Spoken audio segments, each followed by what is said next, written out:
Good morning, all. This trial is in the matter of CFI 057-2021 and is being held by way of video conferencing before His Excellency Justice Lord Angus Glennie, with the sitting of the hearing taking place in Dubai. Any orders or directions made during the course of or after this hearing will be issued by the registry in Dubai on the judge's instructions. The claimant is represented by Mayor Brown, LLP. Lead counsel is Mr. Harris Bohr. The second defendant is represented by Greenberg Torig Limited, and lead counsel is Mr. Nassif Melhab and Niels de Wolf. Thank you, Your Honour. Thank you. Can I just ask for the second defendant, who is the lead counsel, as it were? Good morning, sir. I am Nassif Melhab.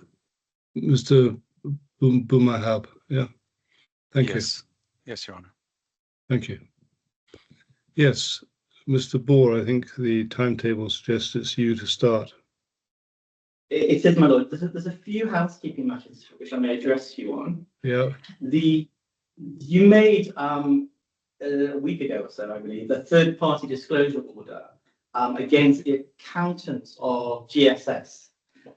And we have asked the other side to disclose what they received from that, and they've just ignored us on that. So what we would like is to see what they have received, if we may. We have asked them. You haven't asked them. I'm just being told that they confirmed that they did not receive anything from the accountants, in which case there's nothing for us to ask for. So that matter's gone. There's one other matter in that case, and that is we were instructed just a few days ago that there has been a settlement agreement between Mr. Cameron and Mr. Araj. He was the first defendant in this matter before we had a settlement agreement with him. We have asked the other side to provide that settlement agreement. They responded by saying there is no settlement agreement in relation to this matter. We then went back and said, well, we still would like to see the settlement agreement with Mr. Araj because there may be a general release or waiver in that agreement. And they then came back and said, we didn't say there was any settlement agreement, but we can discuss this at the hearing this morning.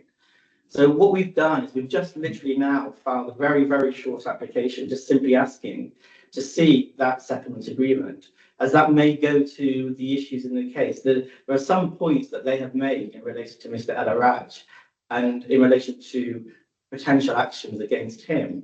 Of course, if there's a settlement agreement between Mr. Cameron and Mr. Araj, then we and the court should know about that, because that may go to that particular issue. So I'm not sure why it goes to that. It goes to anything that you're interested in. Well, the other side have asked questions about a settlement agreement that we had with Mr. Araj. And my understanding is what they're saying.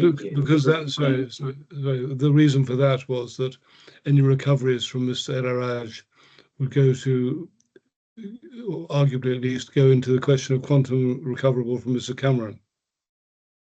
Yes, I mean, my understanding, and I may be wrong about this, is they are also interested in pursuing Mr. Araj. But maybe I've got that wrong. But it's on that basis that we were interested in seeing the settlement agreement. How can that be relevant? It's not. You can't just say, well, because they're interested in it, so are we. You need to know what issue goes to.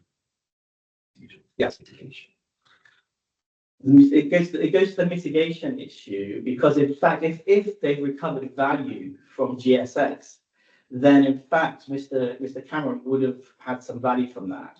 Also, one of his complaints is that he was going to have an interest in GSS. If Mr. Araj has actually granted him an interest in GSS, well, that argument falls away. So just to be clear on that, one of the representations is that Mr. Cameron says he was promised an interest in GSS. And if, in fact, under the settlement agreement, Mr. Araj has granted an interest to Mr. Cameron in GSS, then that argument falls away. Right. Mr. Boumahab, what do you say about this? Your Honour, Mr. de Wolf will address this point. Mr. de Wolf, what do you say about this? Yeah, I just want to go back to the request that was actually made was not for a specific settlement. It was any and all settlements between my client, Mr. Cameron, and Mr. Araj. That was the request we received late on a Sunday afternoon. We're now hearing for the first time that in fact what's being requested is a very specific settlement that's alleged to have been concluded between my client, Mr. Araj. So those are two very different things that they're asking for now. So it's the first time that the nature of this request has been made. With respect to the relevance of it, there was a previous request that was made also over the weekend by the claimant, and that request was for a settlement agreement in relation to matters in these proceedings. And we've responded to that request, we've taken instructions, and the response was that no such settlement exists. And that would cover a settlement with respect to the GSS assets, because that's obviously a matter that's relevant to these proceedings. So it now seems as a new request for, I'm not entirely sure what sort of settlement there would be, that's been made very late in the day. I'm just wondering whether the best thing is not, since it all comes very late, rather than take up time out of the opening statements, you can consider it at lunchtime, and if necessary, come back. You happy with that, Mr. Bohr? Yeah, I'm happy with that, my lord. And in fact, the other side haven't yet had an opportunity to see the application that we just made, so that is fair to them too. So I'm grateful for that. Right. Okay. What next? Thank you. In that case, I can begin my opening permission. Yes. Nothing else from your side, Mr. Boumahab? Oh, Your Honor, thank you. Thank you. Mr. Bohr. My lord, we see this case is straightforward. On the 25th of August 2015, Mr. Cameron signed an indemnity agreement in favour of our clients, and now he wants to claim that he did so on the basis of misrepresentations or mistake, and so the indemnity agreement can't be enforced. In the defence, Mr. Cameron cited numerous articles of UAE civil code. He's now distilled his defence down to 5 points, and we say none of these have merit. What I propose to do in opening is take you through the facts and the main documents. I'm then going to make some comments about Mr. Cameron's defence. We suggested to the court in correspondence that you print off the diagram attached to our skeleton argument. I don't know whether you had a chance to do that, my lord. Yes. I'm grateful. So, dealing then with the facts, the claimant and defendant were one of several UBOs in 2 companies, GSS and Odyssey. These are steel businesses. Of the 2, GSS is the most important because, as we'll see, GSS was a party to the QMB loan. So the money went to GSS. The claimant's loan agreement was with EVL, which is the company associated with GSS. And in addition, only 1 million of the QMB loan is attributed to Odyssey. So on that side of the equation, the ECL and Odyssey side of the equation. So we say GSS is the more important company. If I can ask you to turn up the document at page 300, my lord, would it help if I just give you the page reference if you want the tab number as well? Well, it depends. All I want is consistency. Yes. Tab number helps, actually. I'm presently working on the online version. Right. Okay. Well, that's helpful. So it's D2, page 300. D2. Yeah, D2. Yes.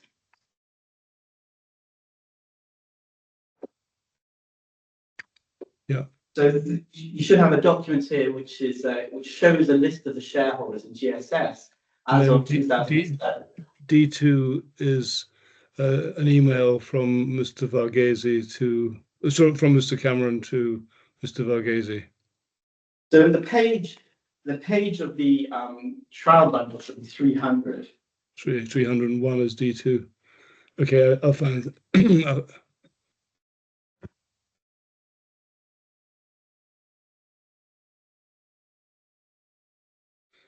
Your Honor, I don't know if this can be helpful, but in the hard copy bundle, page 299 is the email I believe you have referred to.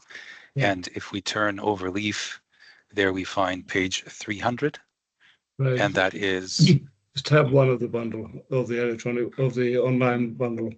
Yes, yes. Thank Okay, you very much. I'm sorry for that wrong reference, not a good stop, but anyway, with that. So you can see the list of shareholders, and you can see John Cameron at number 7 has 10.33%. Yeah. There are some with lower, there are some with more shares. Now, the point here is that actually these are beneficial holders. If one goes to page 404, which I have as D14,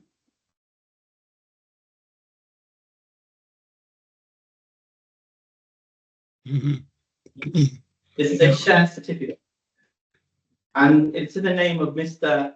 El Araj. So that was D1, and so he holds the share or the shares in the company, but on behalf of these UBOs.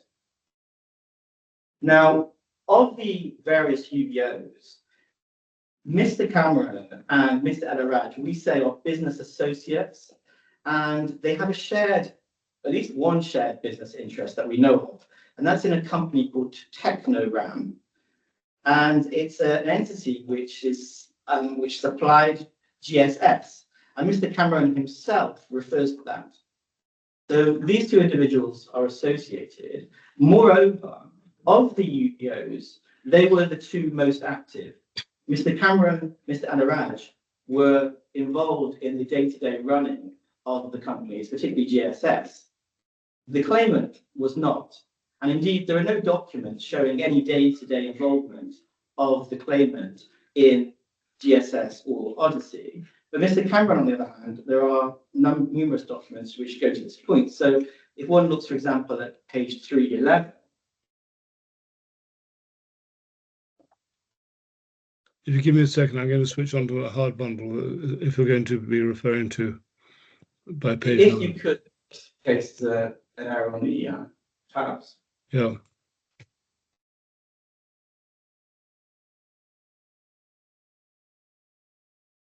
Please let me know when you're at 311. Yeah, give me a second. Yes.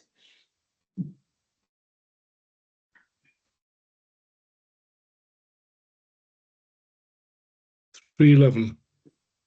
Yes.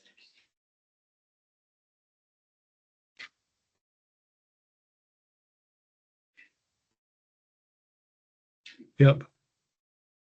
So what I'm giving the court now is just examples of Mr. Cameron being involved in the day-to-day operations of GSS. So you can see here a letter to HSBC requesting a drawdown of 5 million of a credit facility. And you can see the signatories to this are Mr. Cameron and Mr. El Araj. So as I said a moment ago, these two are operating the entity. If one goes to 365, again, a letter related to the banking facility. You can see it's a signature at the bottom of each page. Well, there's actually two. You'll recognize the Mr. Cameron signature. The other one is Mr. El Araj again. Yeah. If you look at that document, if we can go to page 426.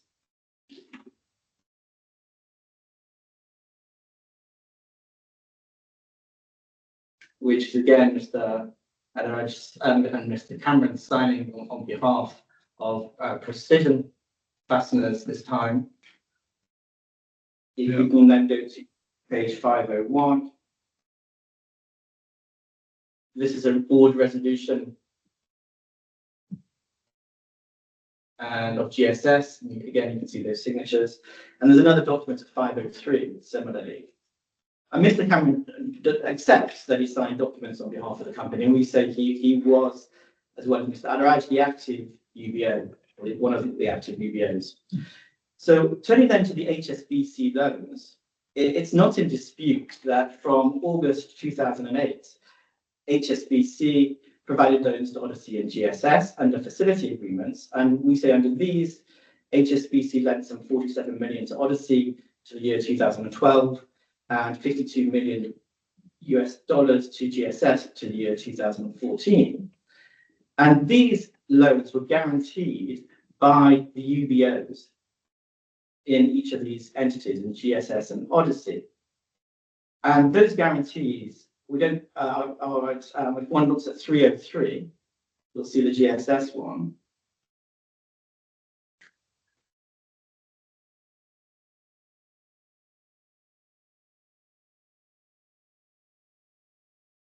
And if one scrolls down to paragraph 10,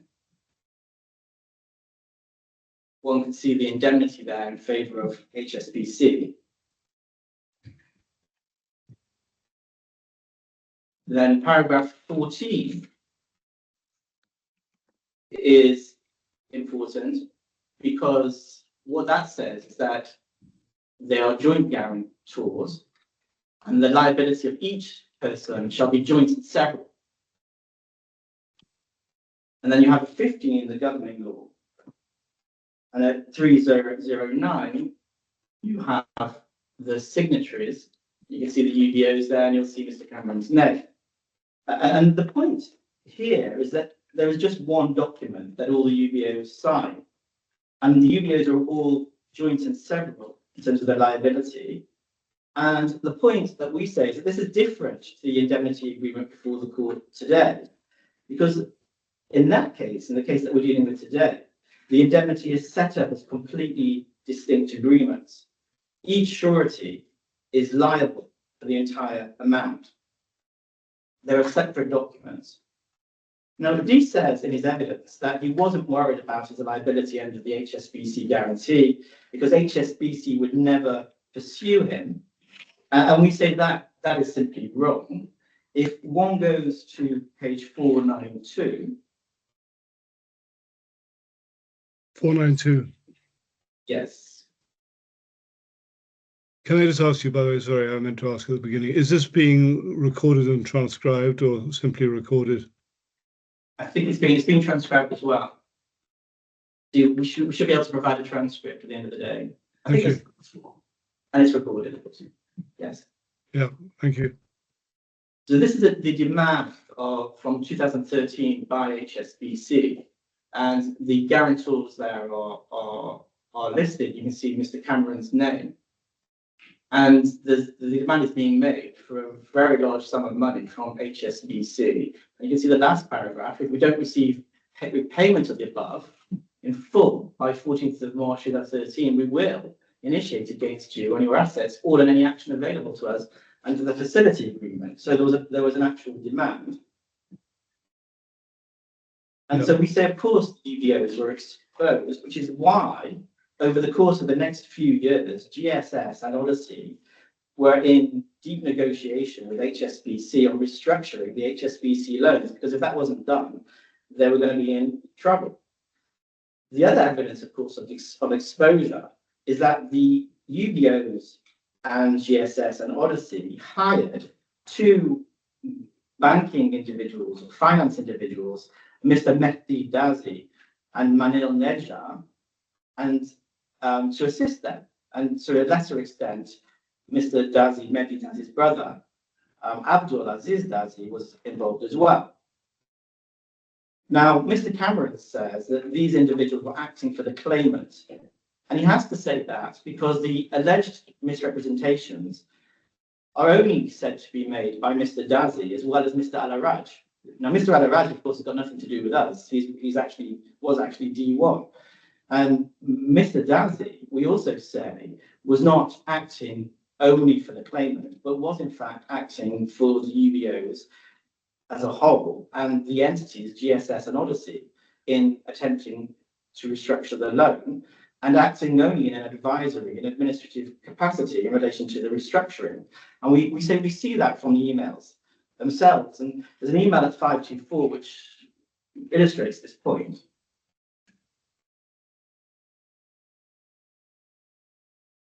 Mm-hmm. There's an email of the 4th of June, I think it's low down the page. Yeah. So the last email on the page. So you have Mr. Nejar in this case writing to a representative of HSBC, talking about a meeting on the 8th and a follow-up conversation last week. The investors have expressed an interest in acquiring both GSS and Precision, which is Odyssey, in order to integrate these companies into a regional construction platform. So this is part of the negotiations. And what you can see is Mr. Nedjar is referencing the investors who, in fact, he's acting for. And if you then scroll up, you can see that a further email or a response email from HSBC. And then further up, there's an email from Mr. Nedjar the 5th of June. And what he says is, Dear Ezelddine and John, so that's Mr. El Araj, that's the former D1, and John is John Cameron, the defendant now. Please see below the communications. So the point here is he's reporting, not in fact to the UBOs, but he's reporting to the managers, those who are running these companies, Mr. Ezelddine El Araj and Mr. Cameron. And talking about, in this one, talking about being cautiously optimistic. Mm-hmm.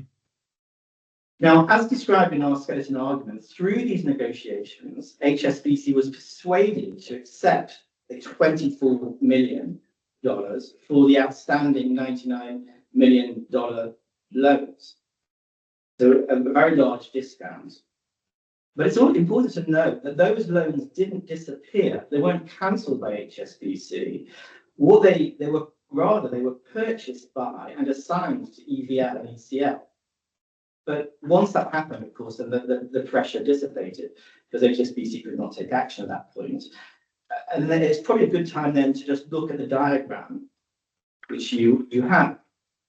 Because what happened next was that money was the money that was to pay HSBC came from QNB. And it was, as the parties accept, of course, that the claimant who took out the QNB loan. Why did the claimant take out the loan, one may ask? And the reason is that, well, firstly, he was exposed like all the other UBOs, so he had an interest to close this issue off. But he also had a connection with the other UBOs, so might have felt some additional responsibility. But plus, he had the ability to borrow from QNB because he'd taken out loans from QNB before, and he knew Mr. Almadi, who was the QNB chairman, who he thought perhaps may have assisted in getting this loan.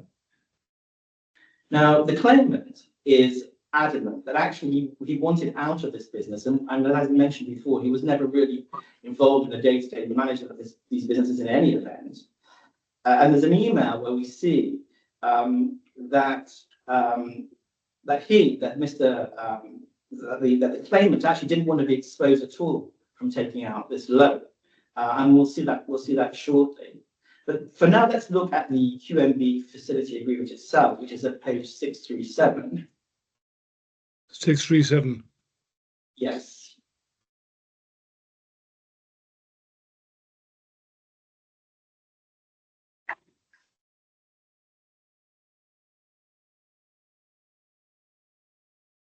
You have that? Yeah. So the agreement is dated the 18th of August. So this is just shortly before the indemnity agreement was signed on the 25th. And the important note here are the parties to this agreement. It's the claimant and it's EVL. So EVL, again, you can see from the diagrams associated with GSS. And this is the reason that I've said that EVL, GSS, they're the most important entities here. QNB, of course, are also party, and the security agents, CBI. If you want to go to paragraph 3.1 of this document, which is at page 649. Mm-hmm. It expressly states what the purpose is of this agreement. The borrower, that's the claimant, shall apply all amounts borrowed by him towards the disbursement of the loan under the EVL loan agreement. So he's going to enter into an agreement with EVL, and that's what the purpose is. That's what he's going to use this money for. So it's always understood. If one goes to clause 4.3, so just on the same page, there's a reference to a condition subsequent. And what it says, the borrower shall, by no later than the date falling 2 months after the date of the first utilization, deliver to the lender all of the documents and other evidence listed in Schedule 2, which are conditions subsequent. And if one then goes to Schedule 2, which is at page 714,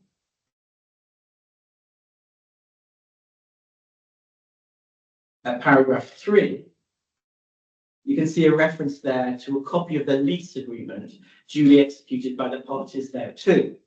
The reason I'm taking you to this is that what Mr. Cameron says is one of his 3 representations is that a lease agreement was going to be entered into between GSS and EVL, and he says also Odyssey and ECL, and these weren't done. So one of our answers is, well, the lease agreement, as you can see from the QNB loan, was never going to be entered into at the time of the signing of the indemnity agreement. It was always going to be entered into later, because as we can see from this document, it was a condition subsequent. And we say the date of first utilization was 27th of January 2016. So the intention, at least, was by March 2016, there should be a lease agreement. In fact, there was a lease agreement entered into. It was slightly later than March, but it was nevertheless entered into. But the main point is it was never going to be entered into, regardless of any alleged misrepresentation at the time of the indemnity agreement. So that's that document. Another document that was signed was a share purchase option agreement, which I don't think is in the bundle. It is mentioned in a particular claim, which I don't believe was ever exercised. At 737,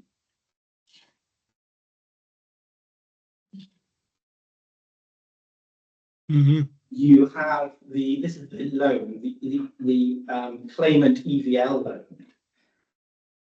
So the parties here are EVL and Mr. ALMHEIRI, the claimant. So this is the money or the record of the money is being used for the benefit of going for the benefit of EVL. If you look at the definition of shareholder, you can see the shareholder of EVL is Abdul Aziz Dazi. So this is the person we say was representing. It's actually the brother of Mehdi Dazi, but the person representing the UBOs in his capacity in relation to restructuring. You see him here acting as shareholder of EVL. And this is a feature of this case. There are parties that hold shares beneficially for other parties. At page 741,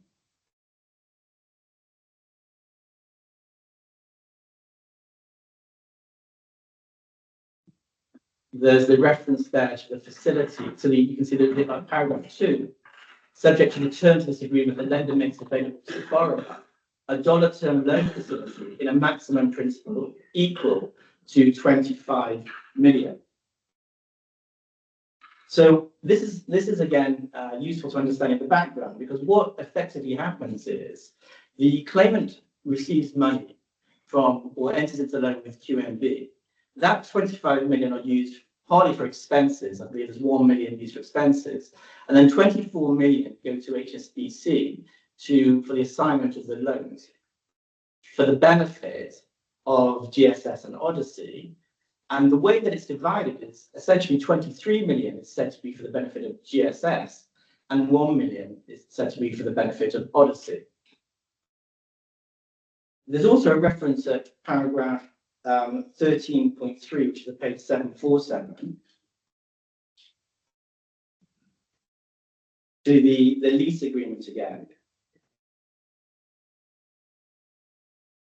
So one can see here that there's the obligation to enter into the lease agreement, and indeed the purchase agreement, is on EVL, which Mr. Dazi is the shareholder of, and GSS. And as we've seen, GSS is not a company that the claimant controls. It's a company under the control, we say, of Mr. Araj and Mr. Cameron, at least practically. And then what happens is the HSBC loans are assigned. HSBC then release the guarantees, and I won't take you to this document, but it's at page 896 is the GSS release, and page 951 is the Odyssey release from HSBC, and that was done on the 28th, or sent on the 28th of January 2016. And so with this release, the UBOs are now out of danger. And as I said before, the defendant said, well, HSBC would never pursue him. But we say, of course they would. And because why else making this effort? And in any event, we also say, and we'll see this, that the indemnity agreement, which he himself signed, says expressly that he benefited from this arrangement. There was then an asset purchase agreement, which was dated the 5th of April 2016. And under this, that by the way is at page 93, but we don't need to go to that.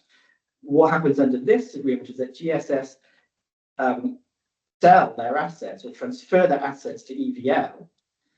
And then the intention and indeed what happened is EVL then leases those assets back under this equipment lease that I mentioned. And under that lease, make payments to EVL, which then go to discharge the loan. That's what the general intention is under these formal agreements. The rent, in other words, we use to repay the loan. And the equipment lease itself is at page 1020. We don't need to go to that.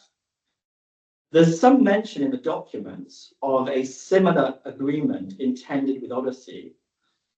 But the point here is there's no equivalent of a document like the QMB loan in which there was a formal written agreement on this arrangement. And also the obligation to repay the loan, the QMB loan, was with the claimant, at least, was on GSS, because we've seen that agreement just now, the EVL claimant loan. And as I say, Odyssey, only 1 million is ascribed to the Odyssey venture. But nevertheless, there was a draft Odyssey lease agreement which was circulated, and one sees that, again, we don't need to go to it, it's at page 1122. And presumably, this would have been signed, we say on our submission, around the same time as the GSS lease. But actually what happens is that the defaults get away because by this time, there's been no payments at all from GSS and no discharge of the QMB loan whatsoever. And the defaults get in the way for the various reasons that have been discussed in the witness evidence. And therefore, this never happens at this point. So turning then to the core agreement in this case, the indemnity agreement, as I mentioned before, the claimant wanted protection. And so he insisted that the indemnity agreement cover all liability to QMB. Now, at one point, there was some consideration of Mr. ALMHEIRI providing a guarantee. But what the claimant says is he was connected to QMB, so that wouldn't be appropriate. And in any event, like the claimant, he didn't want to stay in the business.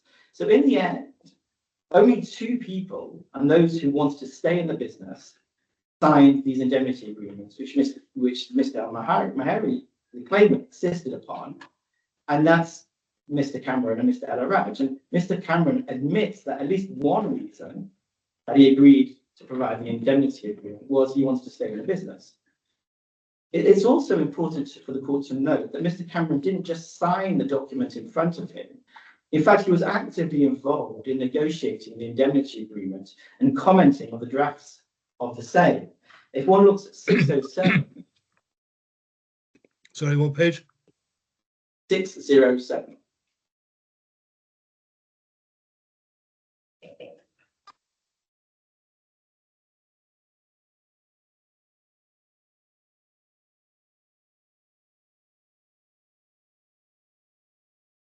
Please let me know when you have the document.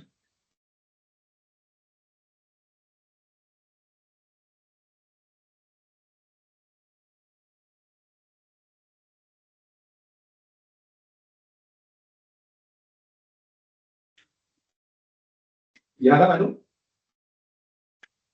Just about.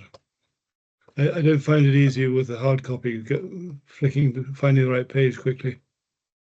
Okay, and we could try and turn back. That's helpful, and I hope that my tab references are really better than my first attempt. Don't worry. We'll try that. We'll carry on like this. Okay. There's an email actually. You'll see if you just scroll one page down to 608, you can see that Mr. Cameron is writing. We don't see on this email who he's writing to, but we'll see that in a momentarily. And what he's saying is, I've finished reviewing the revised and much improved draft indemnity agreement. So he's obviously looked at a prior draft, and he makes various comments. So just to take the first one, he says, there's a reference to secured term facility agreement. So can we remove the document reference and number from the definition? If we're able to, if we're able to do this and you decide not to attach a copy of the SCFA, we have a possible argument defence against any default event. So what he's doing is he's writing to actually to Mr. Dazzy, as we'll see in a minute, and he's saying, look, can we take this out? Because if we take this reference out, I'm going to have an argument that I can use to try and get out of any liability under this agreement. Now, why that's relevant is because Mr. Cameron's saying Mr. Dazzy is acting for the claimant, but what you can see actually is consulting with Mr. Dazzy about his possible defences. And if you go back to the page reference that I mentioned before, 607, so just one page up, right at the top of that page, you then see that it's Mr. Dazzy and Mr. Cameron who are writing to each other. And again, who's being copied here? Mr. Nejar, again, someone who we say Mr. Cameron became close to. Mr. Araj, the person we say ran the company with Mr. Cameron, I say company in GSS at least, and then I met Dazzy as well, so that's a copy email.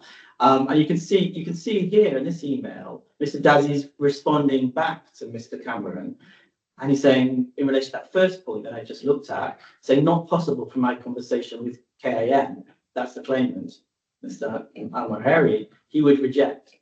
So he's coming back on what he thinks is possible, but having in mind the benefits that Mr. Cameron is trying to achieve. And so we see there's 2 points that come out of this email. Firstly, it's Mr. Cameron telling Mr. Dazzy what he wants to change. So it looks like Mr. Cameron is asking Mr. Dazzy to help him. And the second point is that Mr. Cameron is very careful to document anything important to him. It's quite a long and detailed email that is put forward here. And there's absolutely no mention in this email of the alleged misrepresentations, or indeed the request for any confirmation in relation to them, which one would expect to see had these representations being made by Mr. Dazzy, which is claimed, and indeed if they were important to Mr. Cameron. So that's the email. Then Mr. Araj, the next thing that happens is on the 25th of August, Mr. Araj signs his indemnity agreement, which I don't need to take you to, it's at page 858. And then on the 26th, Mr. Cameron signs his, which is at page 876.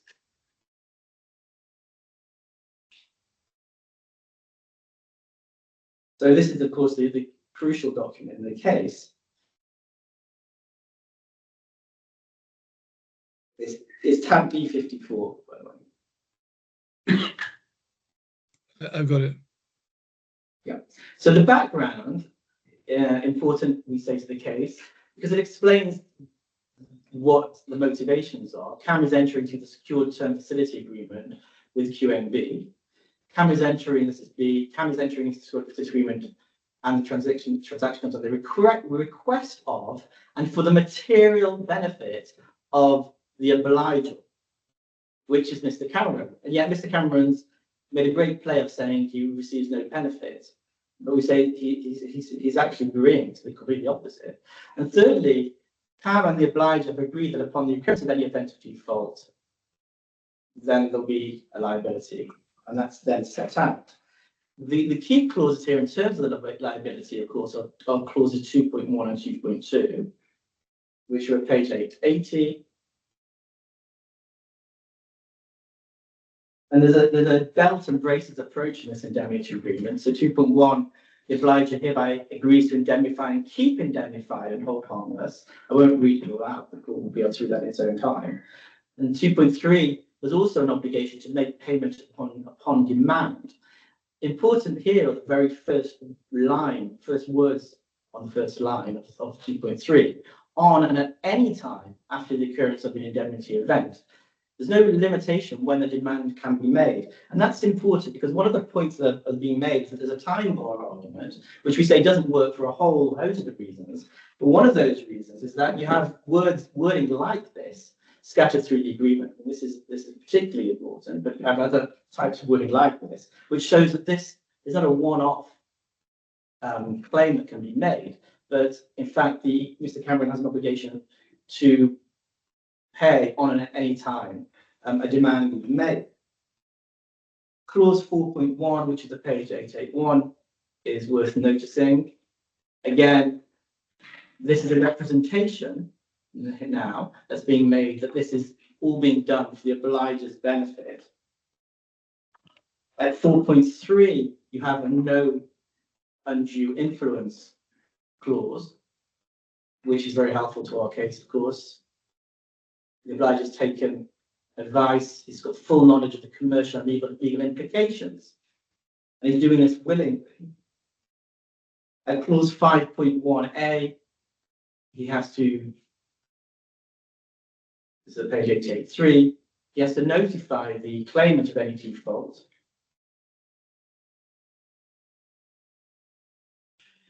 At clause 7.2, there is a further indemnity. So again, belts and braces. Clause 9 contains the definition of indemnity events. So the first one, 9.1, is the occurrence of event of default under the QMB loan for whatever reason and whatever type. These are key words at 9.1. At 9.5, there's also another relevant definition here of event. The obliger repudiates this agreement or evidence an intention to repudiate or otherwise refuses to perform his obligations under this agreement. Well, that's precisely what he's doing. At 10.2, there's a right of the claimant to apply partial payments however he likes, as he sees fit. Paragraph 15, there's a no waiver or delay clause. Again, important for this continuous obligation. Clause 17 is something we drew the court's attention to in the particular in the pleadings, which is the entire agreement clause, which the court, of course, will be very familiar with this type of provision. Again, I won't read it out for the shortness because of shortness of time, but it's a very fulsome entire agreement clause. And we say that applies here, because once Mr. Cameron signs this, you can't make any complaints about anything that comes previously, any statement that comes previously.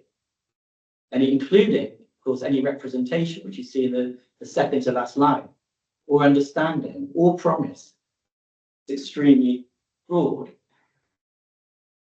This document is actually witnessed, and one sees that at 891, and it's witnessed by Mr. Araj, who signs the document on Mr. Cameron's behalf. That's not surprising, because as we say, the two are close and they're working together within the companies. And we say they both understood that they were giving indemnities. So that's the indemnity agreement. We say it's all very clear. But actually the court has more to rely on, because as a further protection for the QNB loan, the defendant also provided a security check in the amount of 92 million AED, which is the entire amount of the QNB loan. Now, Mr. Cameron accepts that he gave a check, and the check was made payable to Abdul Aziz Dazi, that's Mehdi Dazi's brother. There's a dispute about why that was. Well, the claimant says, well, Mr. Cameron insisted on that, but Mr. Cameron suggests, well, no, the Dazis suggested that. And in fact, he relies on a memorandum of Mr. Nedjar, which suggests that Mr. Dazi wanted some kind of control. And he had some kind of intention to take control of these companies, which is why Mr. Dazi asked for that check to be made out to him. But in any event, everyone agrees, including Mr. Cameron, he gave a check for the entire amount. When was it signed? Well, Mr. Cameron has refused to answer that question. We've asked, and they've said, well, this isn't relevant. They've become very cagey about that. But we do have a document at 922.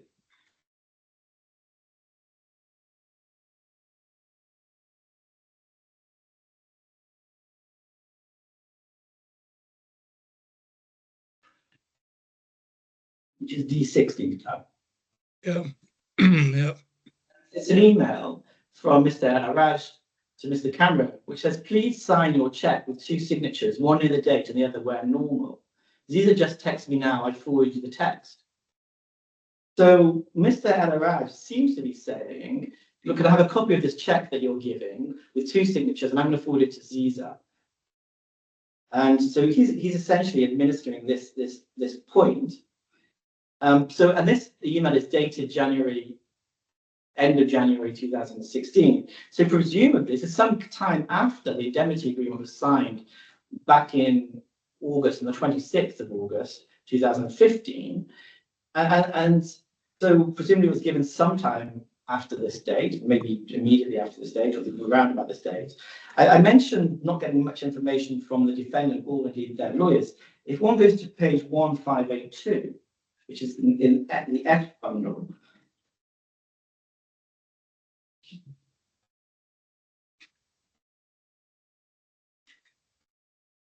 you can see how Greenberg Traurig dealt with this issue. There's a letter there back to a request from us, and this is from December 2024. We've been asking for information for some time.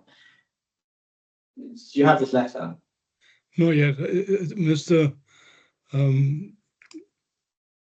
There's a difficulty if you tell me something's in the F bundle. It doesn't help because each F bundle section is separate.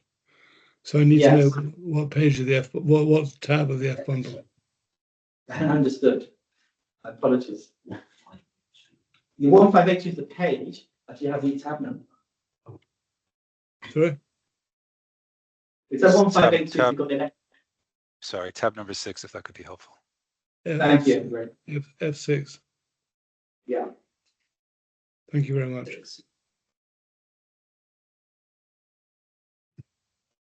Right. So 1582. Yeah.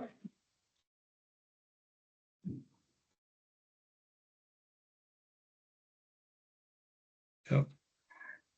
So paragraph 3, you can see how Greenberg Traurig responds to the request about this. Please explain the relevance of the check to the proceedings. As you know, the proceedings based on an agreement, title indemnity agreement. Then we go back, we answer that 1603.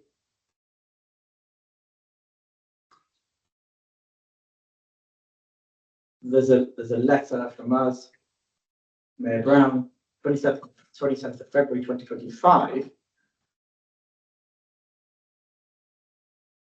Paragraphs 4, 5, and 6. We're going to address the point here. There's checks in evidence, we say. Your client will be aware of the memorandum prepared by Mr. Nedjar. And then we say at 6 that Mr. Nedjar makes clear the security check formed part of the security provided. And indeed, what we say about this check, my lord, just to be clear, we say it goes to a few issues. Firstly, it goes to the issue. Mr. Cameron says he had nothing to gain from this agreement, yet he's giving a check for the entirety of the QNB loan as late as January 2016. By doing that, he's also confirming the indemnity. He's also provided no reason how he got this check back. Apparently, he got this check back somehow. We don't know why. He refused to answer that question. So the only assumption at the moment is there's no reason.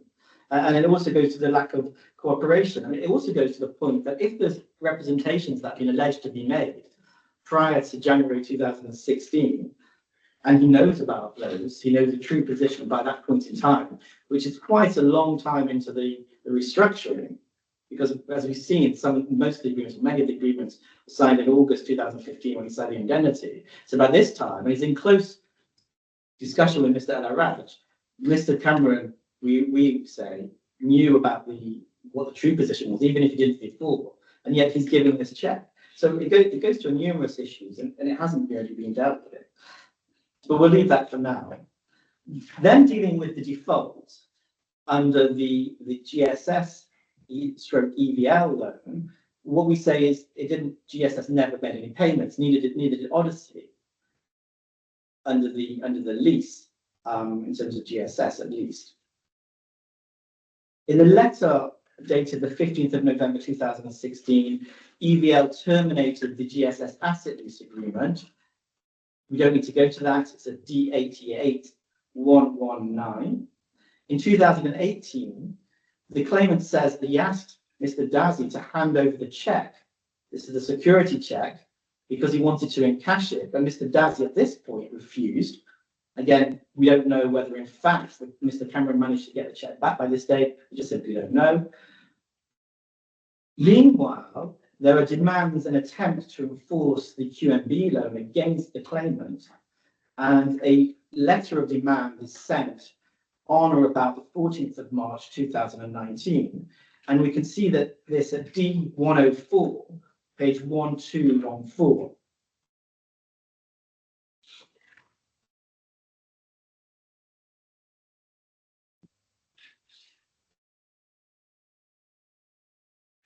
So this is the demand being made by QMB against Mr. ALMHEIRI. He's totally exposed, and Mr. Cameron, Mr. Araj are not going to be helping him out. What the claimant does is manage to, as was done with HSBC, to negotiate with QMB. And if one goes to H12, page 2214,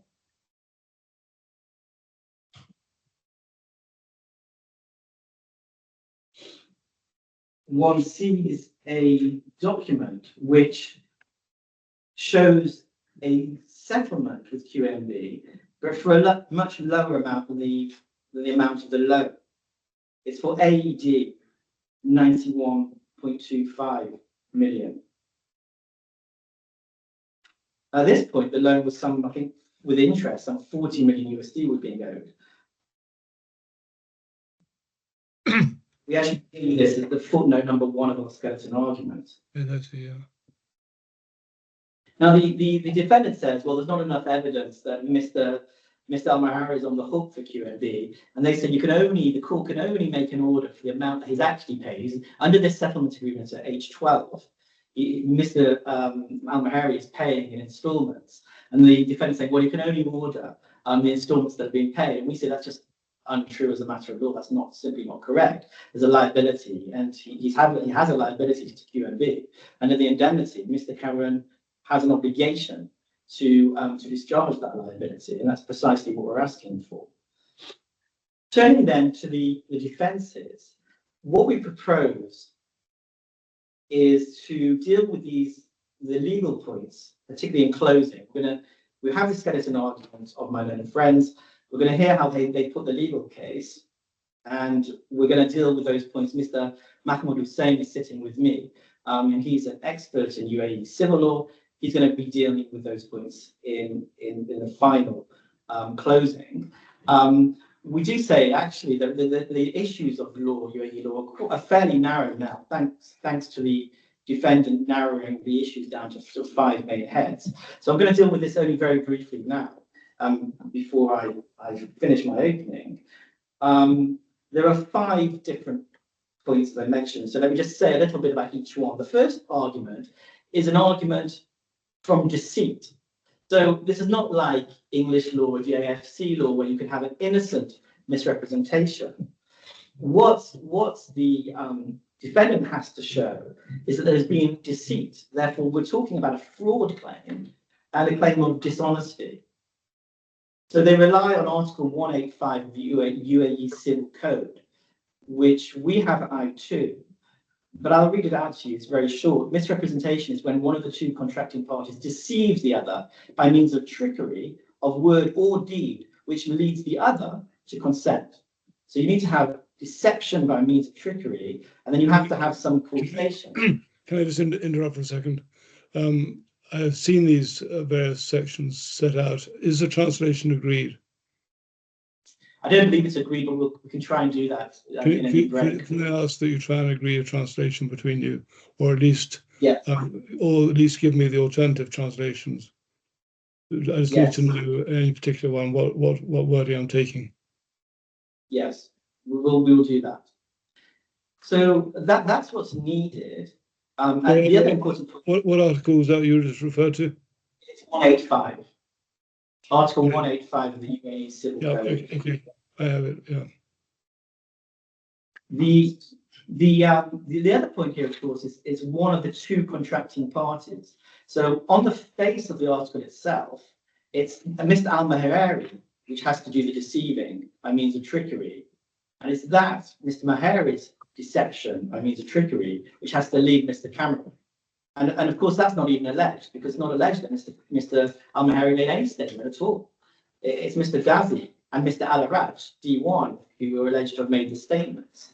And those statements, we can see how it's put as bundle A7, page 62. But bundle what? A7, page 62.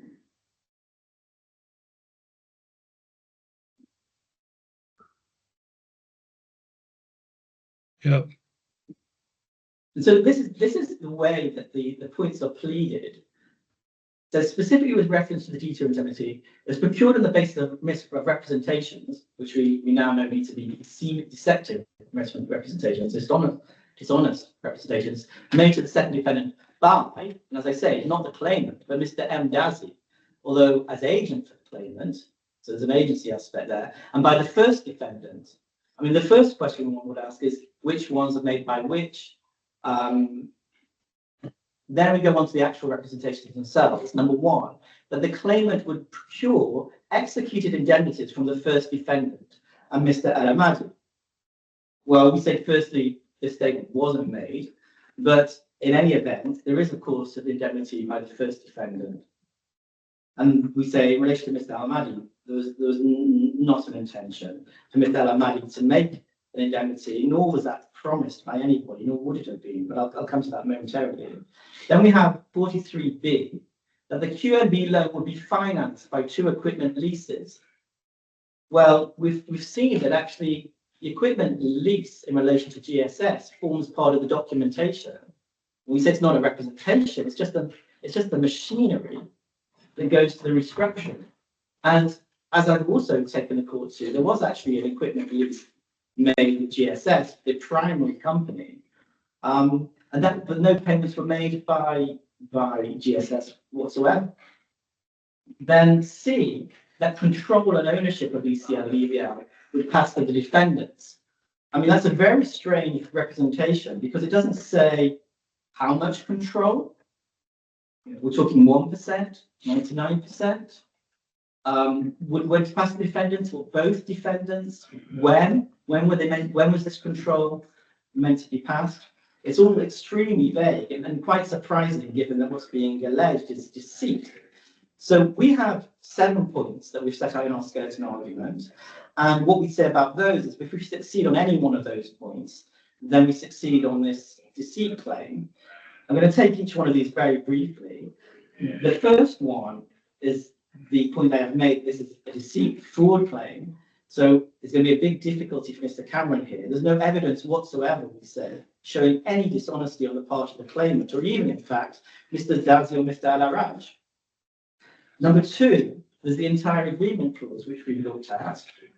We say that the defendant can't be misled when he's agreed that he's not being misled. Number 3, we've seen the agency point pleaded. What Mr. Cameron needs to do is establish the agency. Can you help me? On the entire agreement clause, I've read the skeletons, but I haven't gone back and checked things. Is there any UAE law about entire agreement clauses? Neither party has managed to locate any, so it seems to be just purely a matter of contract. But Mr. Hussein is sitting with, we'll have to look at that again.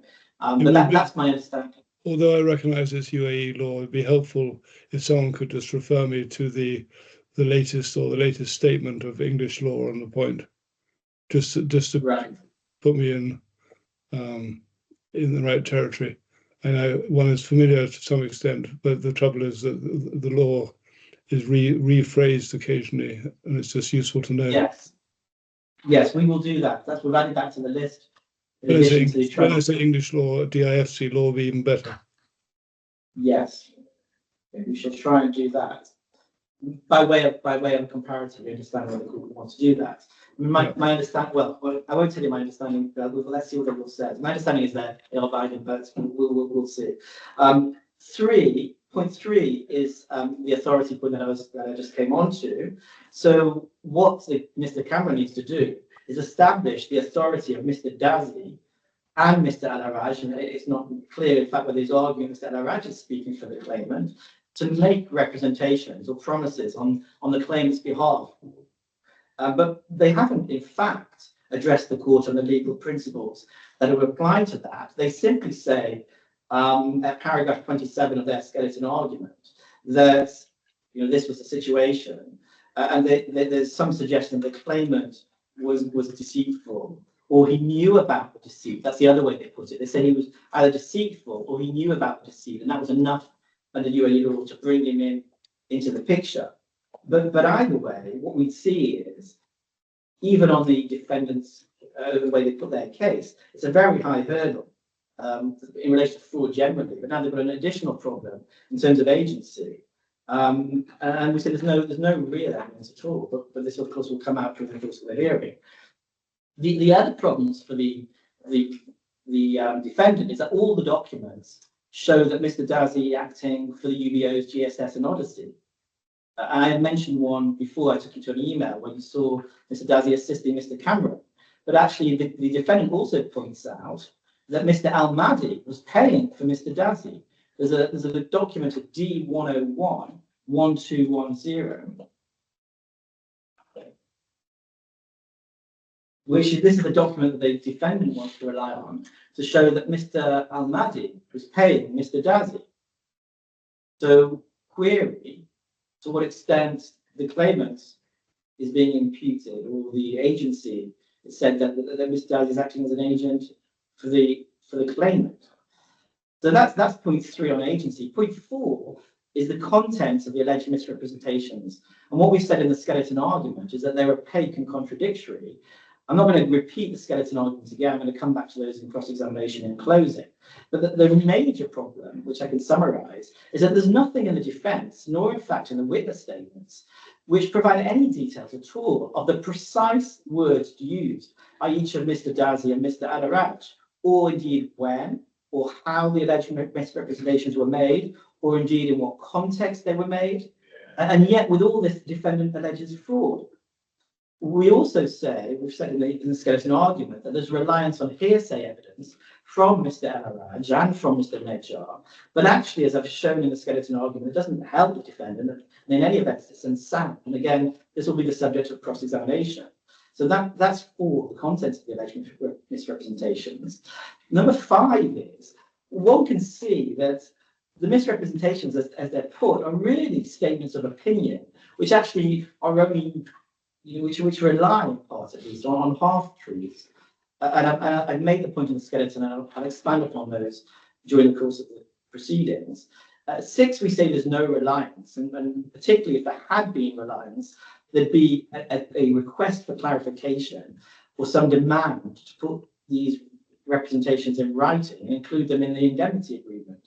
And certainly, Mr. Cameron wouldn't have given a security check for the entire amount if he was relying on some misrepresentations at that point. And the 7th point is that it's likely that Mr. Cameron knew the true position at the time of the indemnity and check in any event. But of course, that's an issue for cross-examination. So that's the main claim of deceit. There's a secondary claim on mistake, which seems to be very different, the law of mistake under UAE law, in the way that Mr. Cameron's put it. What the defendant seems to be suggesting, at least from the skeleton argument, is that you can have a mistake regardless of what the claimant knows. In other words, if someone's just mistaken about a contract, they can vitiate that contract or say it's not enforceable just on the basis of a mistake. That mistake is proven. Our first observation is that would be very surprising indeed. And we said that can't be that isn't, in fact, a true reflection of the law. It's actually a much, much higher hurdle than that. One needs to show something akin to some form of negligence in relation to this whole point. But in any event, this isn't a typical case of mistake, because a case of mistake typically would be a mistake about the subject matter of the contract. So just to give an example, if in fact a claimant and defendant entered into an agreement to purchase a container of wheat, and they intended it to be wheat, but in fact they'd signed an agreement which was barley, so the very subject matter of the contract, there's a mistake in relation to that.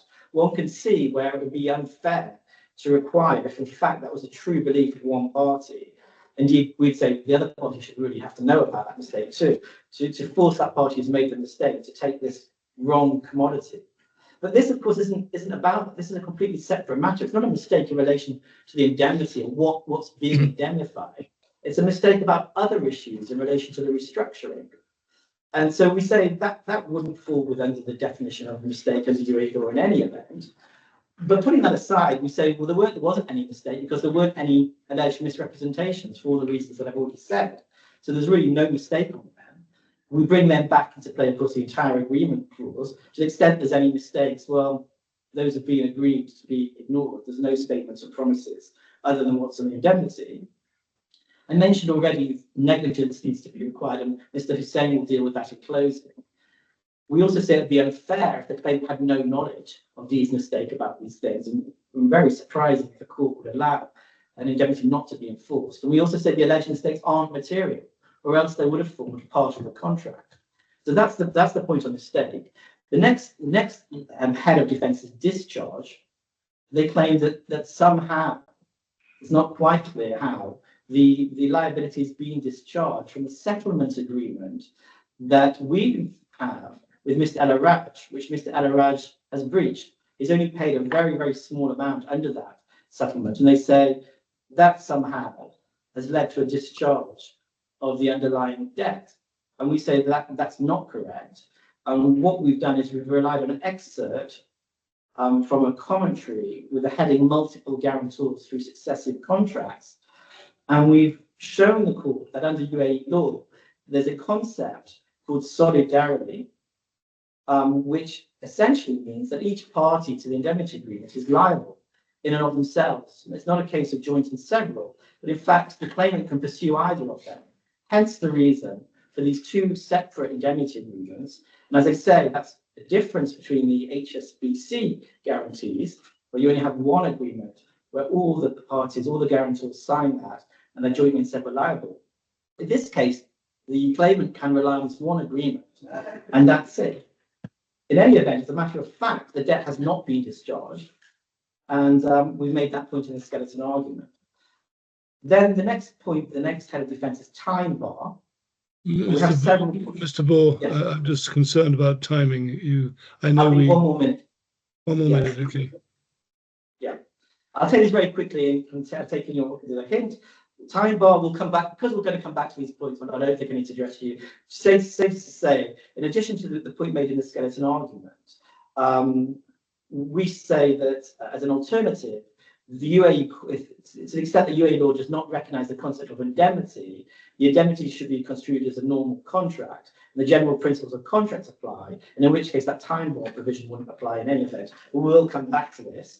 The next point is limited recovery. They say we can only get 1/3 because 1/3 is being paid. I've already dealt with that point. And then we have the duty to mitigate.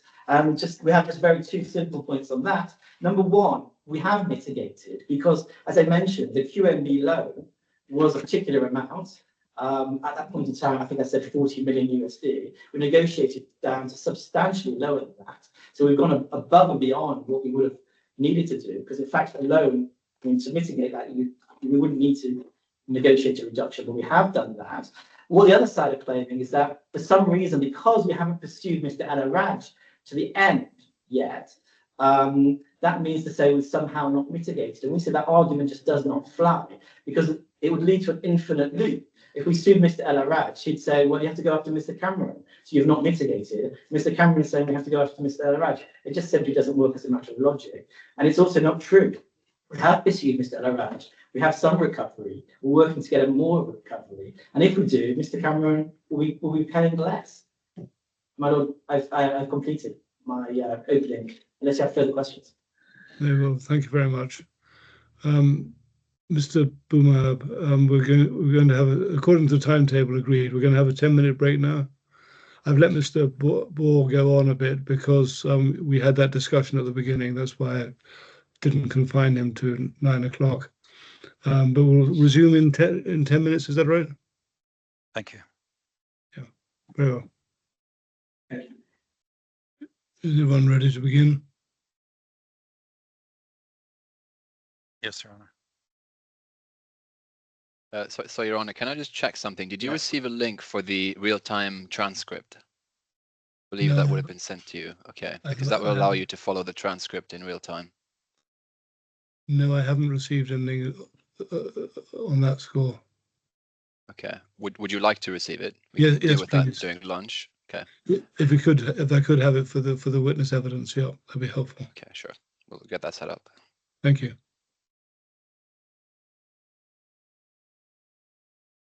We're ready. Who's going? Are you? Is it you, Mr. De Wolf, who's going to speak? Yes. Yeah. Yeah. Yes. Very well. So, yeah, we're ready to go if you are. I'm ready. Okay. So we've heard from claimant's counsel this morning, and they positioned the case as straightforward. Those were their words. So in effect, they'll have you believe that my client's agreement came about in a vacuum, and that whatever happened before it doesn't matter. Now, we say the facts of this case are critical to this case, and they're critical for two reasons. They explain why Mr. Cameron signed his agreement in the first place, not because of what would happen if he did not, but because of what was promised to him. Now, they also explain the legal classification of the agreement, not as an indemnity, which is a concept that doesn't exist under UAE law, and that's the case of 5 in Ream that we'll come back to, which is, of course, your decision, Your Honour, but as a guarantee. And that has particular significance in the circumstances of this case. So before going into the legal arguments, we need to look at the facts. Critically, how did Mr. Cameron's agreement come about? And why? Why would someone sign up to an agreement to potentially have to pay out millions of dollars? Now, that's a story that starts in 2008, and when a group of people came together to set up two UAE companies, manufacturing businesses. And those companies are GSS and Odyssey, then called Precision Fasteners. Now, to start a business, you need capital, and that's what these companies did. They procured loans from HSBC. We can find copies of those loans at D10-365 and D11-383, apologies. Now, the following security was provided to HSBC in connection with the loan that was given to GSS. We have guarantees from each of the 9 UBOs of GSS. You can find a list of those UBOs at D1, the bundle. And the UBOs included Mr. ALMHEIRI, that's the claimant, formerly the first defendant, Mr. Araj, Ezelddine Araj, and Mr. Cameron. Now, importantly, they also included 2 very prominent Qataris. We have Mr. ALMHEIRI, who was Qatar's Minister of Finance at the time. He was also the chairman of QNB at the time, and he was also a board member of Qatar's Sovereign Wealth Fund, the QIA. And we also have Sheikh Al Thani, who is a member of the ruling family of Qatar, the House of Al Thani. The security, in addition to those 9 guarantees, also included an assignment of leasehold rights over land in Javsa, that's Jebel Ali Free Zone in Dubai. We can find the reference to that at D10-367. Now, in addition to the guarantees and assignment of leasehold rights, there's also a mortgage over plant and machinery. We can find a reference to that mortgage at D10-367. Now, the value of that additional security, that's the assignment of leasehold rights and the mortgage, is very substantial. At the time, the land was valued at $7 million and the equipment was valued at $30 million. We can see reference to the valuation at D20-463 of the bundle. So that's security that's in place for the HSBC GSS loan.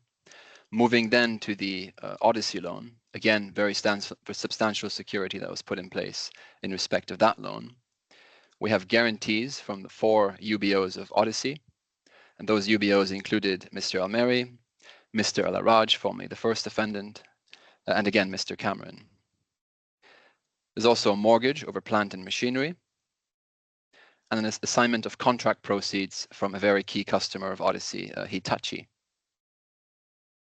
We can find reference to those various securities at D8-355 and D11-385.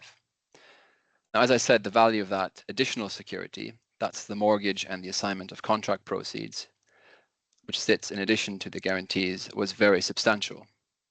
The equipment was valued at 38 million. We can see the reference to the valuation at D21486. And the contract proceeds were valued at around 34 million. And we can see the reference to that at D19447. So in around 2012, HSBC, the loans that were held with HSBC were defaulted on. The GSS loan, the debt with respect to that loan was at 52 million. We can see the reference to that at D58899. And Odyssey, the Odyssey loan, there was a debt there of 47 million. That's D59911. So around well, $99 million that was outstanding then. But looking at Mr. Cameron's exposure, that was no more than $1.7 million. So simple math, if we start with the Odyssey loan, 47 million outstanding, HSBC had the benefit of 38 million in equipment and 34 million in receivables. Now, they also had, of course, the 4 guarantors. So the security alone cancels out that debt. Then looking at GSS, that's a 52 million debt. HSBC had the benefit of 30 million in equipment, 7 million in land, and the benefit of 9 guarantors, which of course included the 2 Qatari VIPs. So we do the math there, 52 minus 30 minus 7, I believe that leads to 15. You divide 15 by 9 and you get to 1.7. So that is where Mr. Cameron sits before the restructuring. So why would Mr. Cameron put himself in a different predicament that could see him have to pay out a lot more than that? Well, the answer is very simple, and it's because of what he was promised. And the same question can be asked of Mr. Araj, who found himself in the same position as Mr. Cameron, the $1.7 million exposure. Why did he sign his agreement? Well, because of what he too was promised. And Mr. Cameron, Mr. Araj were promised the same things. The first promise was that the same VIP, Mr. ALMHEIRI, who had given a guarantee in respect of the GSS loan, would again be giving a guarantee on the same terms as Mr. Cameron and Mr. Araj with respect to the QNB loan. That's the first promise. Now, the second promise was that Mr. Cameron and Mr. Araj would be given shares in the 2 companies, EVL, ECL, we call them the 2 SPVs, that were intended to buy the debt from HSBC. So that's the backdrop, and that's very relevant. And now I want to turn to the law and how those facts play out in the law and are reflected.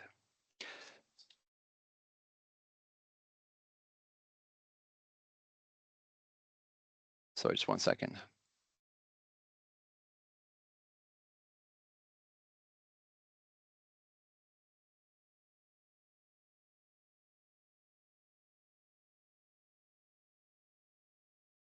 So with that, I turn to the law. And of course, the starting point when we're looking at the law is, well, what law applies? The parties are agreed it's non-DIFC Dubai law.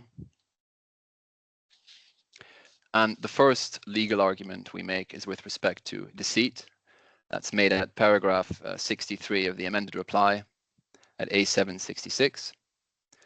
Now, under Dubai law, that's UAE law as applied in Dubai, consent is fundamental to the formation of any contract. And we can see that reflected at Article 129 of the Civil Code, and the reference is J32394. So consequently, where a contracting party, that's Mr. Cameron, is deceived, either by another contracting party, in this case, Mr. ALMHEIRI, or someone other than a contracting party,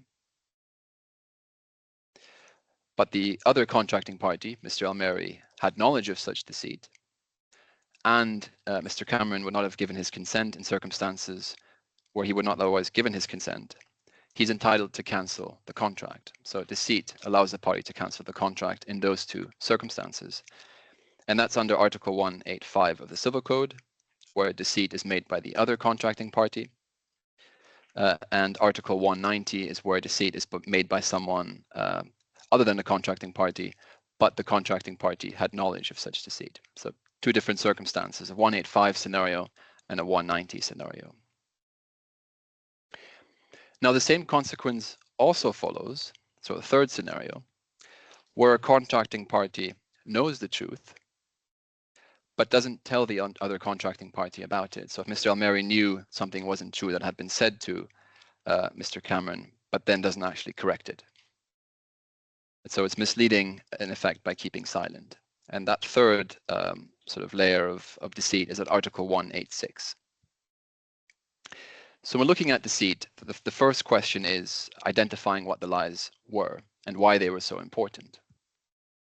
So the first lie we said was the fact that Imadi would also be giving a guarantee on the same terms. And that's important because Imadi was Qatar's, at least at the time, Minister of Finance and the chairman of QNB. And that was very important because of that fact, HSBC was reluctant to take any action in respect to the loans. Mr. Cameron says that in his second witness statement at paragraph 38, which is at C13 to 17.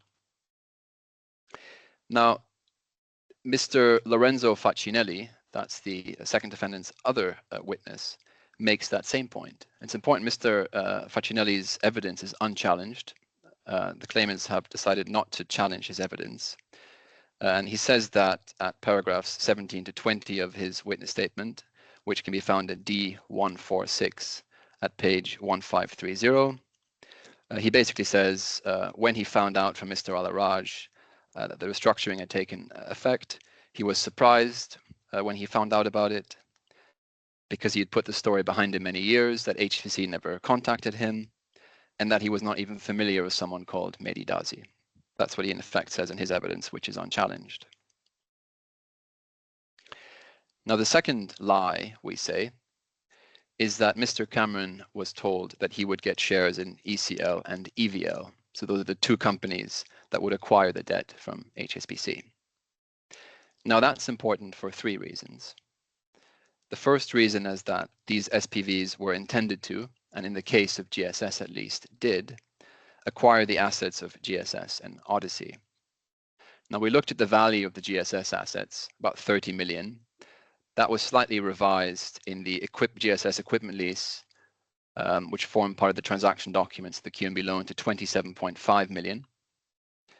We can see the reference at D71 1020. And the Odyssey assets were valued at 25 million in the equipment lease relating to those assets. And a copy of that equipment lease can be found at D901122. The second reason that's important, the ownership of or control of these SPVs, is that these SPVs were intended to acquire the option to purchase GSS and Odyssey for a nominal sum. And there's a reference to a purchase option agreement that my learned friend also referred to in his opening in the QNB loan, and that's at D50767. The third reason it's so important, these SPVs, is because the SPVs were intended to, and in fact did acquire the HSBC loans. So in effect, the SPVs had the benefit of significant receivables. In the case of GSS, I believe that's 52 million, and in the case of Odyssey, 47 million.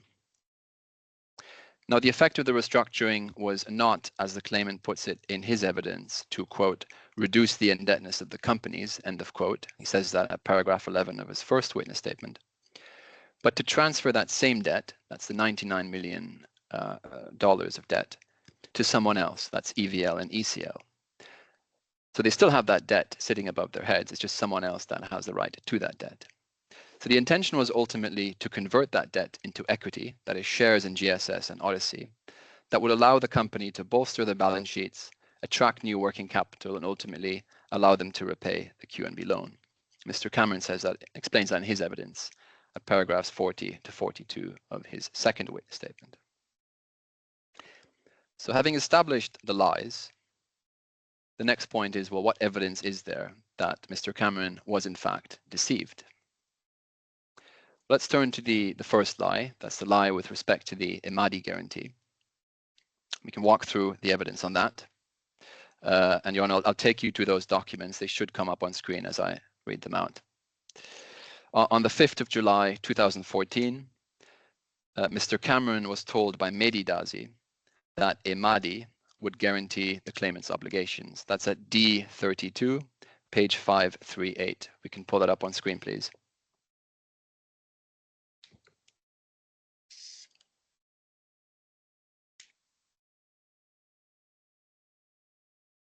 And zoom in on the second paragraph, please.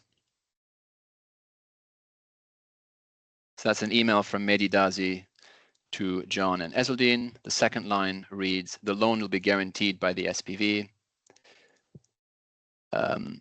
And as it was suggested by Khaled, Imadi, that's Ali al-Sharif al-Imadi, will guarantee the personal guarantee to Khaled. So basically that there was supposed to be a guarantee that was meant to be put in place by Imadi in favor of Khaled. The second document I want to take you is at D43586. Zoom in on that, please. And that is an email from Mehdi Dazi, again to Mr. Araj and Mr. Cameron. It asks Mr. Cameron, Mr. Araj to sign their agreements, that's the guarantee agreements.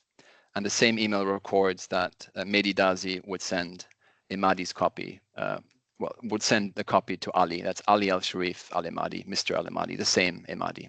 And that was in May 11, 2005, so shortly before the guarantees were signed. Now, Mr. Al-Araj himself tells us that he too was lied to. We can close that document. Thank you. Mr. Al-Araj himself tells us that he too was lied to and led to believe that Mr. Al-Imadi would be providing a guarantee on the same terms. And he says that at paragraph 25 of his second witness statement at C2146. And initially, Mr. ALMHEIRI, the claimant, calls Mr. Al-Araj a liar. That's at paragraph 22 of his first witness statement. But then he backtracks and acknowledges in the settlement agreement that he signed with Mr. Al-Araj that the Al-Araj guarantee, that's the guarantee that signed with Mr. Al-Araj, is null and void ab initio. So he acknowledged in the sense that the guarantee that Mr. Al-Araj signed is somehow falsified or procured by deceit. And that's at clause 4.2a of that settlement, which is at D123 at page 1331. In addition to that, we also have D123. D123, yeah, page 1331. We can pull that up on screen, actually. It'd be helpful to look at that. I have it. Okay. There's a reference there to Mr. ALMHEIRI confirming 4.2. Zoom in on that, please. Yeah, so for the avoidance of doubt, that's KHALED ALMHEIRI, confirms that the indemnity agreement dated on around 25th of 2015 shall be deemed null and void ab initio. We can close that again, thank you. Now, in addition to all of that, there's also Mani al-Najjar, who was the point person for the transaction, who confirms that Mr. Cameron was lied to with respect to the matters that Mr. Cameron relies upon. So that's the Imadi guarantee, and then also to the shares in ECL EVL, which we'll come on to. And he says that at D98, page 1193. That's the first lie, the evidence that supports that. The second lie, that's with respect to the shares in ECL and EVL. There's 2 points there. The first point, if you can pull it up on screen, it's at D39553.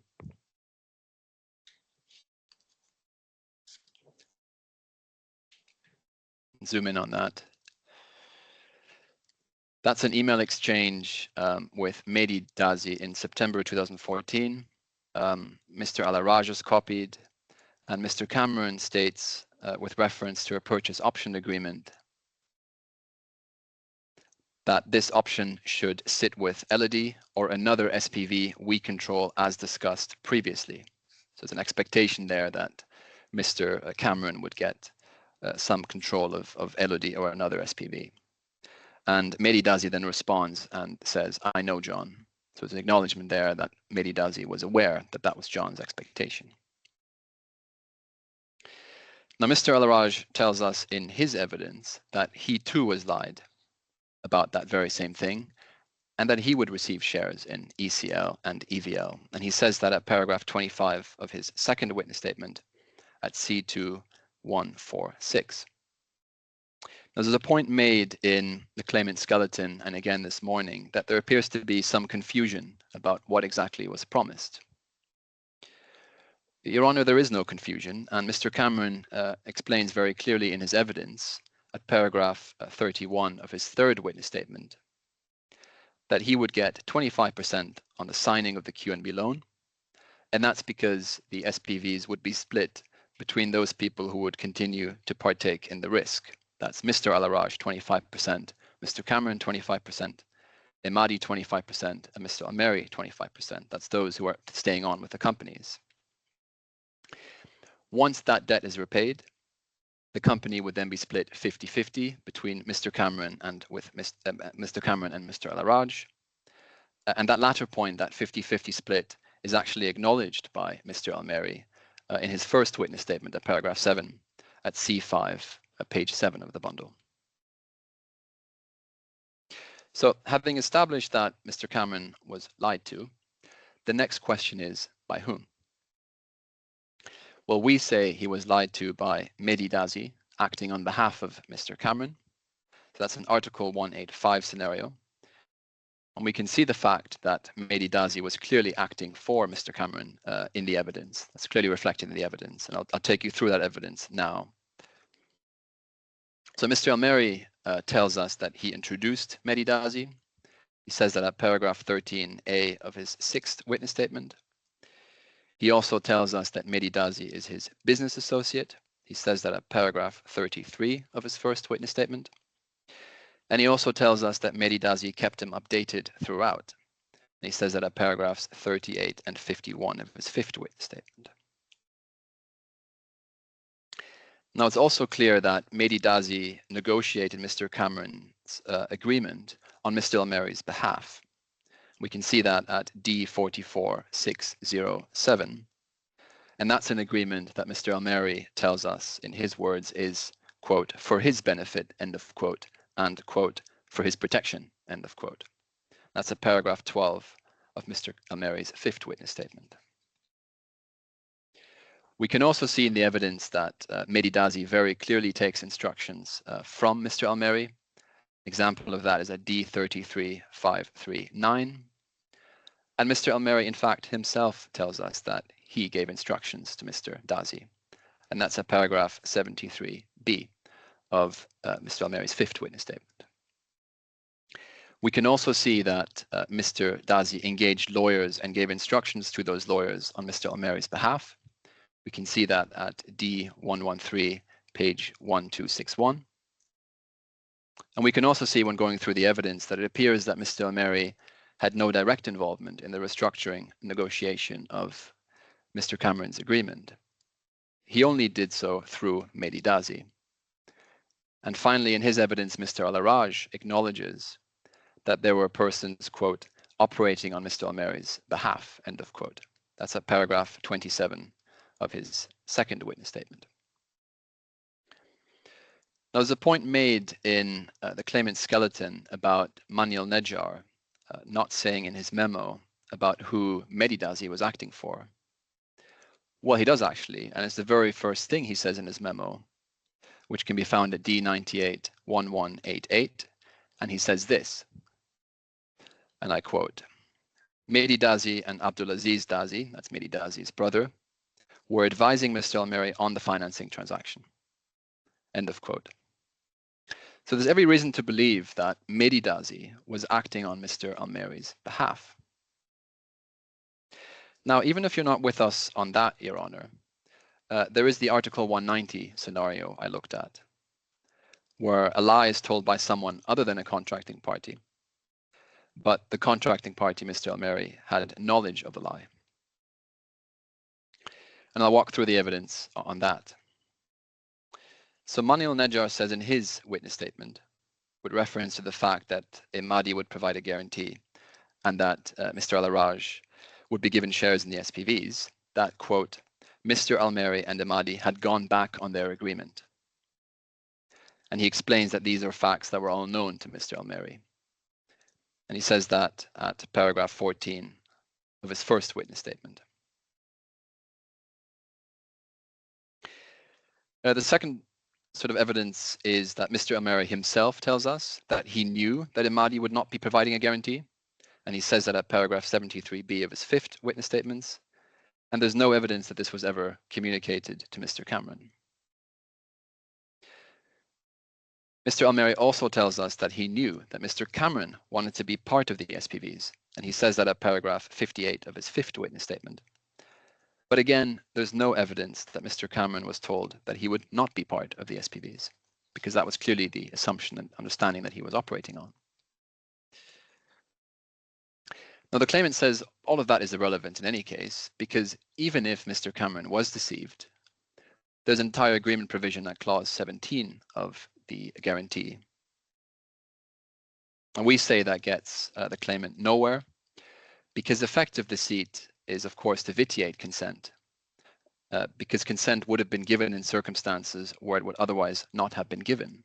If you take away consent from a contract, the contract falls away. And Article 187 of the Civil Code tells us that where you have deceit vitiates the consent, and the contracting party is entitled to cancel the contract. We say that's the end of the matter. Now, in their skeleton, they try to discredit the witness evidence of Mr. Araj and Mr. Nejjar on the basis that Mr. Cameron did not call them as witnesses. Mr. Araj and Manuel Nejjar are not Mr. Cameron's witnesses, so they're not for Mr. Cameron to call any more than they are for the claimant to call. Mr. Cameron followed the correct procedure so far as concerns hearsay evidence. He gave a hearsay notice in accordance with the CMC order, and as required by RDC 29.102, he explained why he was not calling Mr. Araj and Manuel Nejjar, simply because there was no reason to contest their evidence. You can find a copy, Your Honor, of the hearsay notice at B13.126. So at that point, in accordance with the procedure of the court, it was open to the claimant to call Mr. Araj and Mr. Nejjar and attack their credibility. And that's exactly what's envisaged in the court rules at RDC 29.107 and 29.109. But the claimant didn't do that. What they did instead was that they decided for Mr. ALMHEIRI to submit a further witness statement. So we say there's nothing more to be made of that. Now, that's the first point of law. The second point of law relates to the fact that we say that the so-called agreement titled indemnity agreement is in fact a guarantee. And the starting point for that, Your Honor, is your decision in 5 in Ream. That's at J282452, where you've basically made that point, is that the concept of an indemnity as understood in common law doesn't exist under UAE law. Where did I say that? It's at paragraph 68 of your judgment in 5 in Ream. We can bring that up on screen. It's No, I've got it, don't worry. Okay. Paragraph 68. Yes.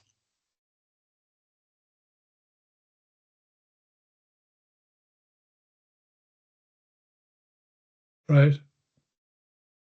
And I said,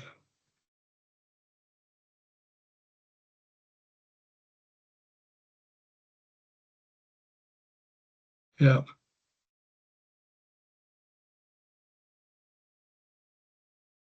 All right. So we say, well, if it's not an indemnity, which is a concept that doesn't exist under UAE law, it's a guarantee. And it's not a matter of form under UAE law when you're looking at a contract and deciding how to qualify it, but it's a matter of substance. And that's Article 258 of the Civil Code at J82399. Now, there was a point made by my learned friend in his opening about the presence of a security check. But that really adds nothing, we say. It doesn't make a guarantee an indemnity, because a security check in that sort of scenario is intended as security, nothing more than that. It's a means of payment. The security check can be encashed upon fulfillment, non-fulfillment of the obligation that it secures. There's no automatic entitlement to a cash. And Mr. Araj also was intended to provide one. Now, I'd like to take you to a Dubai Court of Cassation decision which says this very same thing in a similar context. The fact that where you have a check, it sort of serves as a means of payment, nothing more than that. That's at 2739 of the bundle. If we can pull that up on screen, please. This is section J. I think it's K3. Should be K3. K31. Sorry, K31. Yeah, 2739. See that on screen. Okay. And that talks about where a guarantee is given in support of an agreement. It's underlined there on the screen. And it basically says that it's established in this court's jurisprudence that the check was given as a means of payment for a debt. It serves as a guarantee, and that in cashing it is conditional upon non-fulfillment of the obligation that it secures. That's basically what that says. And that's exactly how the check in this case was supposed to operate. It adds nothing to the meaning, the classification of the agreement. So we say it's a guarantee because when we look at the definition of a guarantee under UAE law, that's at K15 2652. We can bring that up on screen. It sets out what a guarantee is under UAE law. Third paragraph. It starts with, it is established in the jurisprudence of this court that a guarantee is a contract whereby a person guarantees the implementation of an obligation by promising the creditor that he will fulfill this obligation if the original debtor does not fulfill it. So you have an original debtor, that is someone who agrees to fulfill an obligation. You have a guarantor, that is someone who promises to perform that obligation in his place if he fails to do so.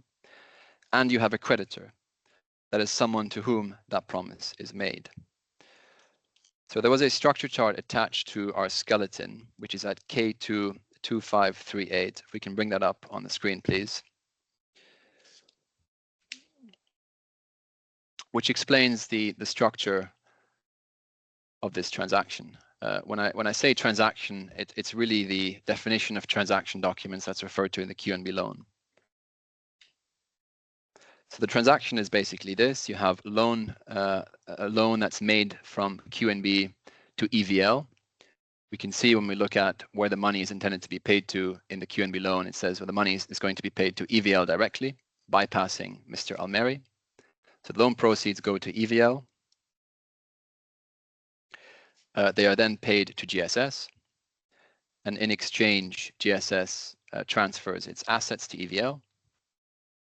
EVL then leases those assets back to GSS, and in return, GSS pays lease fees.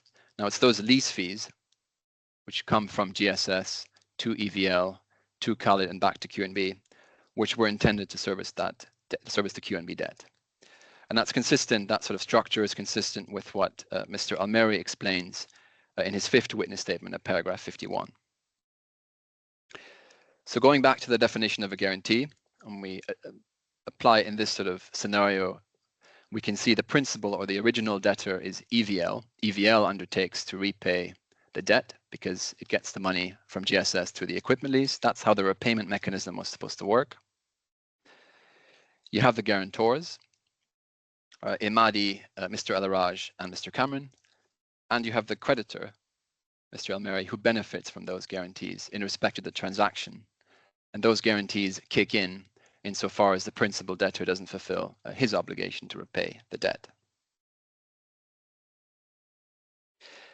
Now, under UAE law, that is Dubai law more specifically, so UAE law as applied in Dubai, it's consistently been determined that Article 1092, that's a 6-month time bar, applies to all guarantees. So personal guarantees, commercial guarantees, all guarantees.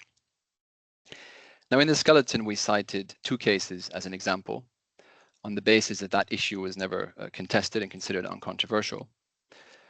But there are, in fact, many, many other such cases, and there should be 9 more of those cases in the bundle now, and they can be found at K20 so page 2696 through to K37, 2768, and they all effectively say the same thing, that Article 1092 applies to commercial guarantees. You can close the screen, sorry. Thank you. And the reasoning that those cases adopt is very simple, and it follows from a reading of the Commercial Code and the Civil Code. And it's that if it's a commercial matter, you start with the Commercial Code. Article 2 of the Commercial Code tells us that. If it's a private matter, you start with the Civil Code. But where it's a commercial matter that is not addressed, otherwise addressed in the Commercial Code, you go back to the Civil Code. Now, Article 2.1 of the Commercial Code tells us that. If we can just pull up on screen Article 2 of the Commercial Code, J162407.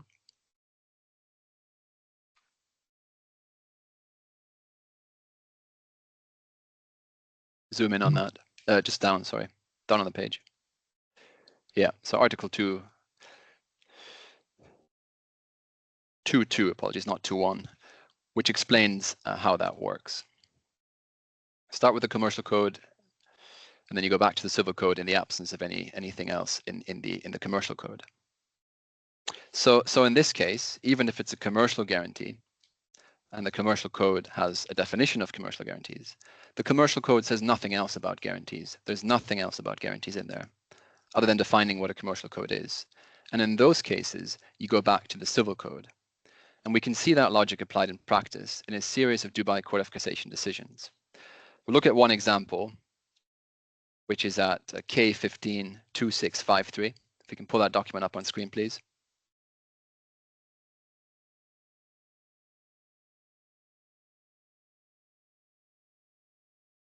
Yeah, so at the very top of that page, we can zoom in on that. That explains the sort of rationale reasoning I just explained. Start with the Civil Code. Is it in there? Yes, no. If something is in there, you apply it. But if there's no other provision that's relevant to it, as in this case, with respect to guarantees, you go back to the Civil Code. That's explained in that little paragraph there. Do you want to have a moment to read it, Your Honor? Or? Just give me a second, yeah. Sure.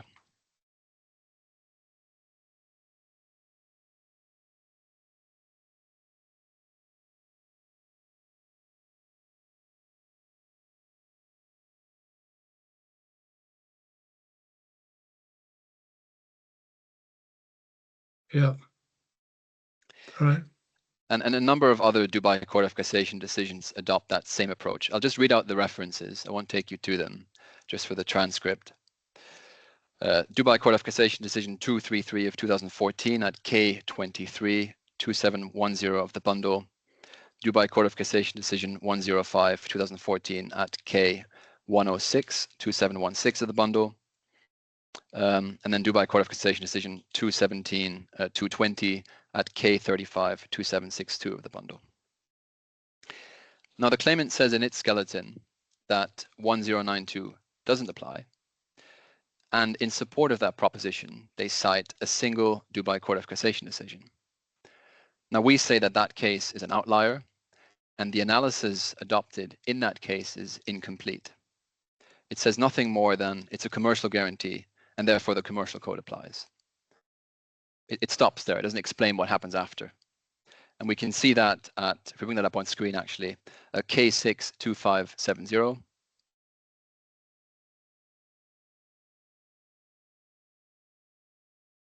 Can you remind me which page or paragraph of the claimant skeleton argument this is dealt with in? Yes, if you give me a moment.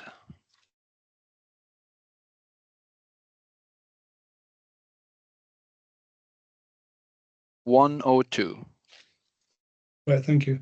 102. So this is the case that they cite if we zoom in and move to the bottom of that page. Yeah. Zoom in a bit more. Yeah, thank you. So there's the analysis that it's adopted by the court. It starts with therefore. You can highlight that all the way to the bottom. So the debt guaranteed under the guarantees are commercial, and therefore the guarantees fall outside the scope of 1092. And they stop there. They don't go back to the analysis that is supposed to be undertaken with reference to Article 2.2 of the Commercial Code. If the Commercial Code says nothing else, you go back to the Civil Code, and that's how the Dubai Court of Cassation has always dealt with these sort of issues. And the reason they don't do that is because really the comments here are arbiter, because what the court has actually found is that because there has been an opt-out of 1092, we'll come on to opt-out and how that's been determined, the issue is irrelevant. And that's what it says if one keeps reading that judgment. It says the guarantees issued by the contestants explicitly acknowledge that their obligations remain valid as long as the guaranteed debt remains unpaid. So, and there's a waiver of the time limitation. So in effect, it's arbiter what they have said, because in reality, they've found that there's an opt-out of 1092. We'll leave that up on screen because we'll come back to this opt-out. But the other point that's made by the claimants is that they say 1092 only applies where a creditor has the benefit of a right of action against the debtor. Well, Mr. ALMHEIRI does. He lent EVL the money that QNB gave him. It's part of the one and the same transaction. We looked at the transaction structure chart before. And so he has a right of action against EVL with respect to the EVL loan. And that's the same money, sort of back-to-back arrangement, QNB loan with KHALED and EVL loan between KHALED and EVL. And then EVL, of course, in turn, has a right of action against GSS under the equipment lease, insofar as GSS doesn't pay the lease fees. Again, that's part of the same transaction and forms part of the definition of transaction documents. And in fact, EVL did take action against GSS. We can see that at D88-119. So I'll just come back to this opt-out. The claimant says that they have opted out of 1092, that's the 6-month time bar. And they say they did that initially with reference to clause 6. And that's paragraph 31 of their amended reply. It now seems they had a change of heart and said the opt-out is actually at 2.3. And that's at paragraph 106 of their skeleton. Now we say neither of them works. Clause 6, which seems to have been abandoned now, relates to unrelated undertakings. And clause 2.3 says nothing about the validity of Mr. ALMHEIRI's claims. It only concerns demands for payment. So we've looked at this case, and it says that the opt-out must be explicit. That's the third line from the bottom. The guarantees issued by the contestants explicitly acknowledge that their obligations remain valid as long as the guaranteed debt remains unpaid. And if we go to another Dubai Court of Cassation decision at K15-2654, please.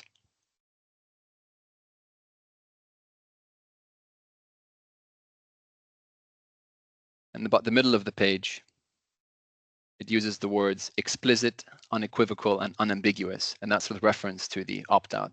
Those are the kind of the language that is needed for the parties to opt out of 1092. It's explicit, unequivocal, unambiguous. Now, so far as concerns the actual application of 1092, that appears to be, well, insofar as, Your Honor, you're with us on the fact that 1092 applies in this case, that at least appears to be uncontroversial. So the claimant commenced the claim with reference to a demand letter that was sent by QNB on the 14th of March 2019. And they defined that as the indemnity sum with reference to the sum demanded in that letter. And that's paragraph 48 of the amended particulars. Mr. ALMHEIRI also confirms in his witness statement, the first witness statement, that the demand from QNB is proof of the debt owing. A claim by QNB is not a necessary prerequisite for the occurrence of an indemnity event. So they tie their claim back to, and the fact of the debt maturing, back to the demand that was made by QNB on Mr. ALMHEIRI on the 14th of March 2019. They tell us that, Mr. ALMHEIRI tells us that too. But the claim in this case was only commenced in May 2021, 2 years later. And the first time a demand is even made on Mr. Cameron is in March 2021, also 2 years later. And that deals with the guarantee point. I then turn to the issue of loss. Now, it's accepted by the claimant that he must show loss, paragraph 136 of the skeleton argument, and that's in the context of a failure to pay back sums, that is, reimburse Mr. ALMHEIRI in respect of the QNB loan. Now, in terms of quantifying that loss, UAE law tells us that this is limited to actual loss incurred. We can see that at Article 389 of the Civil Code, which is at J122403. Now, Mr. ALMHEIRI hasn't evidenced any loss, and the burden of proof is on him to do that. The only evidence of any loss, we can pull that up on screen, it's H52044. Those are copies of 3 managers' checks, totaling in value about 32 million dirhams. That's his evidence of loss, effectively. You can zoom in on those. And there's 3 of them, and they go 2044 to 2046. And just to give a bit of explanation on managers' checks, they're not checks issued by Mr. ALMHEIRI. These are checks issued by the bank, and the reference to the bank account number there, that's a bank account number that's held by the bank. So in order for the bank to issue these sorts of checks in the UAE, money is paid to the bank, and then the bank in return issues this check. So firstly, we have no idea where the money comes from that this bank has issued a manager's check in respect of, and we have no evidence that the checks have actually been encashed. Nothing of that sort. And of course, if the monies come from someone other than Mr. ALMHEIRI, then that is a claim that properly sits with them as the party that has suffered the loss, and not with Mr. ALMHEIRI. That's all I want to say on loss. But if you're not with us on that, then in the alternative, there's an argument on subrogation, and that we say any recovery should be limited to 1/3 of Mr. ALMHEIRI's loss. And that's simply because of Article 463 of the Civil Code, which basically gives co-debtors who discharge a debt a right to pursue a subrogated claim against each of the other co-debtors. So we say there should have been 3 co-debtors. Mr. Emadi, we looked at the evidence on that before. There should also have been Mr. Araj, and we can see the evidence for that at D981188 and D60922. And then, of course, the third guarantor is Mr. Cameron. But Mr. Cameron has lost his rights to pursue any sort of action against Mr. Emadi. He never signed an agreement. And he also lost his right to pursue any subrogated claim against Mr. Araj, because Mr. ALMHEIRI has acknowledged in his settlement with Mr. Araj that his agreement is null and void. So at most, therefore, Mr. Cameron can only be held liable for 1/3 of any actual loss. That brings me on to mitigation, which is the last point. Now, the claimant's pleadings, or in fact its skeleton, say nothing about mitigation. And the only time that mitigation was sort of first brought up was at the PTR, and now again this morning. And that's simply that the duty to mitigate doesn't exist under EU law, so they say. I thought there was something about mitigation. In the opening, yes. In the claimant's skeleton. Maybe not. I couldn't find anything. If there is, then apologies if I missed that. I think the simple point that's being made is, on the claimant's part, is that no such duty exists. We say that it does. There's no express reference to duty to mitigate in the Civil Code, but we say it's apparent from a combined reading of the obligation of good faith at 2461 of the Civil Code, and also in terms of the articles that look at the quantification and assessment of damages. That's 290, 292, and 389, which basically say that damages are reduced or extinguished altogether if the claimant is found to have contributed to the loss. It's also apparent from Dubai case law, Dubai Court of Cassation 99/2025 at K192692. and Dubai Court of Cassation decision 43 of 2009 at K16 2662. And we say that Mr. ALMHEIRI failed in his duty to mitigate by disposing of valuable assets for ostensibly nil consideration. And that's important because Mr. Cameron gave his agreement, the guarantee, in respect of a secured loan. That's apparent from the recitals to that agreement. And that security, among others, comprises an asset pledge, a pledge over the GSS assets, which are held by EVL. And what Mr. ALMHEIRI has done, of course, is to forfeit that security. He's transferred EVL, which has legal title to the GSS assets, to Mani Al Nejjar for ostensibly nil consideration. And he also gave up ECL, which has rights to receivables owed by Odyssey of close to $47 million, to Mr. Al-Araj's late sister. And he says these things at D 129-1328, and again for ostensibly nil consideration. So what this means in effect is that because of the actions taken by Mr. ALMHEIRI, the QNB loan went from a secured loan backed by, at the very least, $27.5 million worth of assets, that's a D711020, to an unsecured loan. So that's all I have to say on the law, and just a few concluding remarks before I draw the opening to a close. And that's just to highlight a few key points. The first is that Mr. Cameron did not sign his agreement because he had to, or because he didn't have a choice. Mr. Cameron was in no different position to the 8 other UBOs. They were all equally exposed. The only reason Mr. Cameron and Mr. Al-Araj, in fact, did sign an agreement, and why none of the other UBOs did, and that's an important point to remember, was because of what they were promised. That Imadi would sign an agreement on the same terms, and that they would get shares in EVL and ECL. And I explained the significance of these 2 points before. Now, that was the deal, and that was the basis on which Mr. Cameron gave his agreement and his consent.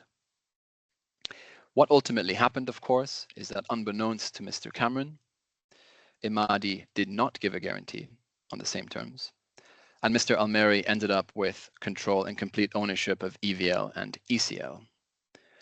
And now we find ourselves in a position where Mr. Al-Araj has ECL and EVL. That is the benefit of some close to $100 million in receivables. And Mr. Al-Araj also has title or control over assets valued at over $55 million. That's the total of the value of the Odyssey assets and the total of the value of the GSS assets, which are evident from the 2 equipment leases. And Mr. Cameron, of course, has nothing, yet he's being asked to pay $25 million. We say that that cannot be right. And that concludes the defendant's opening. Yes, well, thank you. Thank you very much. We've now, according to timetable, got a lunch break of 40 minutes. So if we take it from where we are now, that would be 3 minutes to the next hour, whatever the next hour is. 3 minutes to 11 UK time, 3 minutes to 2 Dubai time. So should we resume then? And meanwhile, can you try and organize that I get the transcript running on a continuous basis? I presume we were not in difficulty to simply continuing the timings, adding on about 10 minutes or 15 minutes to each of the timings for the rest of the day. Is that right? Yes, I think that should be fine. Very well, we'll resume then. Maybe to do with our application later. I assume that maybe after the break, my firm will be in a position to deal with that. I don't know. We can deal with it later in the day. And I hope the 2 of you can discuss matters during the lunch break. I'm reluctant to interfere with the timetable, so any discussion about this ought to come on at the end of the day. and it can release the shorthand writer. Thank you, Your Honor. Thank you very much. Great. Thank you. Yes, well, if are we all ready to start? Yes, ready, Your Honor. Can we call Mr. ALMHEIRI?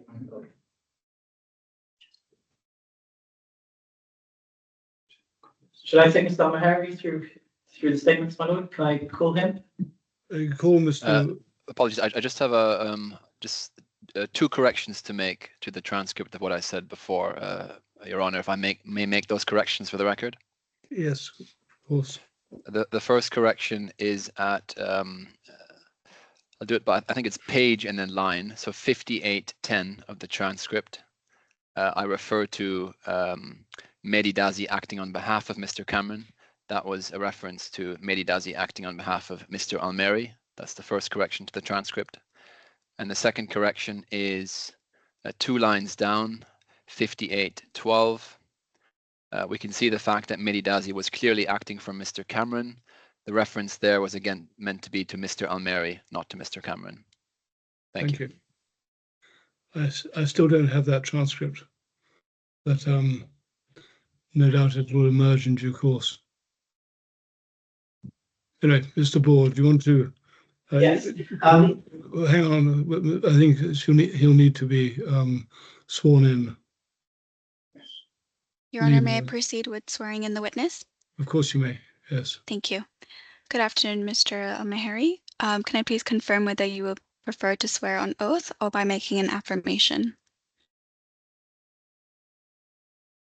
Sorry, you are muted. Can you hear me now? Yes, I can hear you now. Thank you. Yeah, Watson. Thank you. Can you please confirm your name and occupation for the court's record? My name is KHALED ALMHEIRI. I'm a businessman. Please repeat after me. I swear by the Almighty God I swear by the Almighty God, that I will say nothing but the truth. I will say nothing but the truth. Thank you, Your Honor. Also, Your Honor, I've shared the transcript, the real-time transcript with you by email, just in case. Right, thank you. Thank you, Your Honor. Mr. Ball. I'm grateful. If I could ask you to pick up, Mr. ALMHEIRI, section C, the bundle of section C. Tell me when you have that bundle with your witness statements in. Yes, yeah, okay. Yes, Can you see, go to tab 8? tab 8? Yes. Yes, If you just turn one page before the tab, which is at page 218, yes. you can see there's a witness statement. Is this yours? Yes, that's mine. If I could ask you to go to page 221.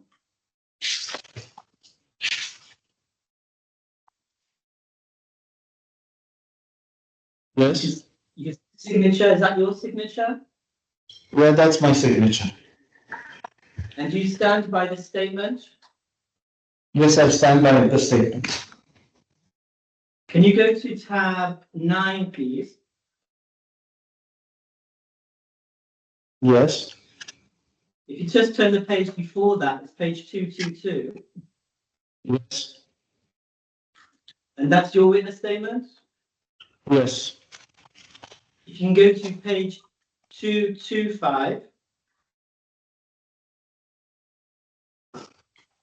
Yes. That's your signature? Yes. And you stand by the statement?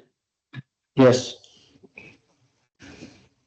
Can you go to tab number, if you just turn the page from that page, so it's 226, Yes.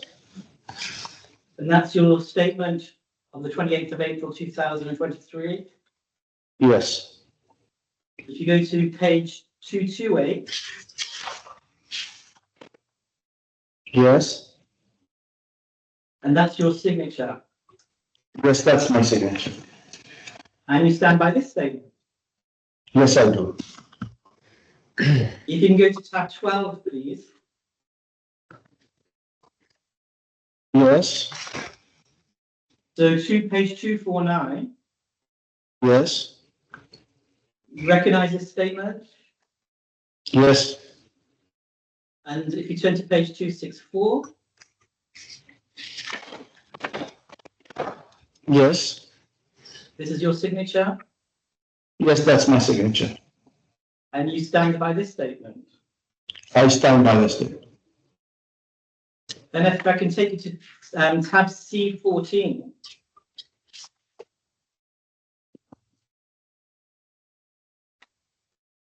Yes. Just one page before that, page 274. Yes. And you recognize this as your statement. Yes. And then turn to page 280, please. Yes. You recognize this as your signature, Yes. and you stand by this statement. Yes, I do. If I can ask you to go to tab 16 Yes. and just turn one page before that, you have page 292. Yes. You recognize this statement? Yes. And if you can ask you to turn to page 298. Yes. And you recognize this as your signature. This is your signature, correct? Yes, that's my signature. And you stand by this statement. I stand by the statement. If I can now ask you to pick up bundle H3. So it's section H.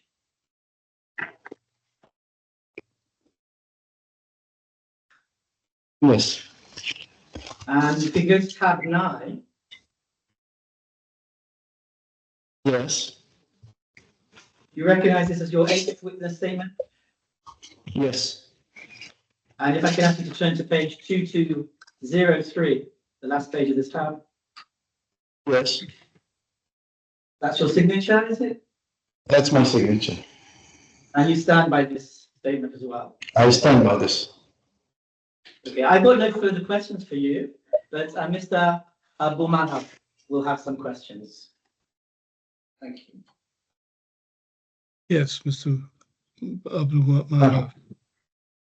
Yes, thank you, Your Honor. Thank you, Mr. Boer. Good day, Mr. ALMHEIRI. Salam alaikum. Wa alaikum assalam. Mr. ALMHEIRI, my name is Nasif Boumalhab, and I am one of the lawyers representing the defendant, John Cameron. Yes. I will be asking you a series of questions about your case. Now, where the question can be answered yes or no, please say yes or no. Do not simply nod, for example. And I ask you this because there is a written recording of your answers. Is that understood, Mr. ALMHEIRI? Yes, that I understood. Thank you. Mr. ALMHEIRI, who introduced you to Abdulaziz Dazi? Abdulaziz Dazi is the younger brother of Mehdi Dazi. Yes. And who introduced you to Abdulaziz Dazi? Was it Mr. Mehdi Dazi? Yes, Mehdi Dazi. Do you recall the date of your introduction to Abdulaziz Dazi, roughly?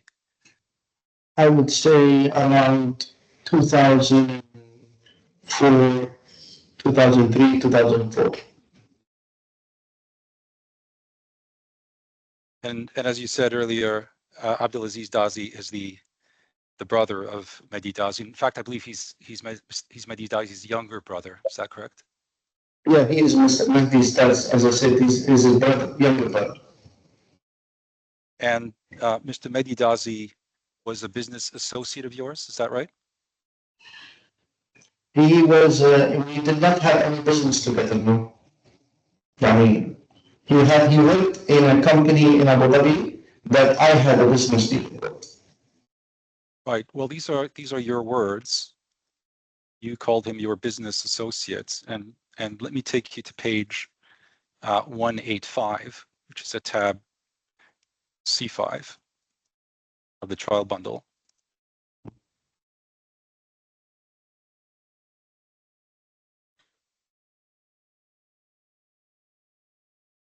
I will apologize in advance, Your Honor. I am old school, so I tend to work with the manual bundle. That's all right.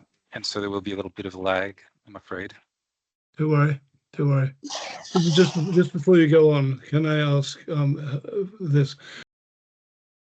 I'm trying to get the live transcript as we talk, and Lena sent me the link, and I've got as far as I can't do the final step of getting a live transcript, which would help me and shorten your job. Lena, are you there? Yes, I am, Your Honor. I've got a screen saying transcripts day 1, 280425. Yep, that's the one. Oh, I've got it now. Okay, thank you. Thank you, Your Honor. Mr. Bumahar, please carry on. Yes, thank you, Your Honor.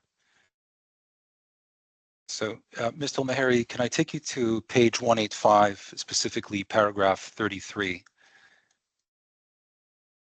Now, for context, Mr. ALMHEIRI, this is a witness statement, your first witness statement, in fact, that you gave on 26 July 2021. And we could see at paragraph 33, the second line, you received an email dated 20 September 2018 from Mehdi Dazi, a business associate of mine. So clearly, Mr. Dazi, you considered was a business associate of yours, correct? Yes.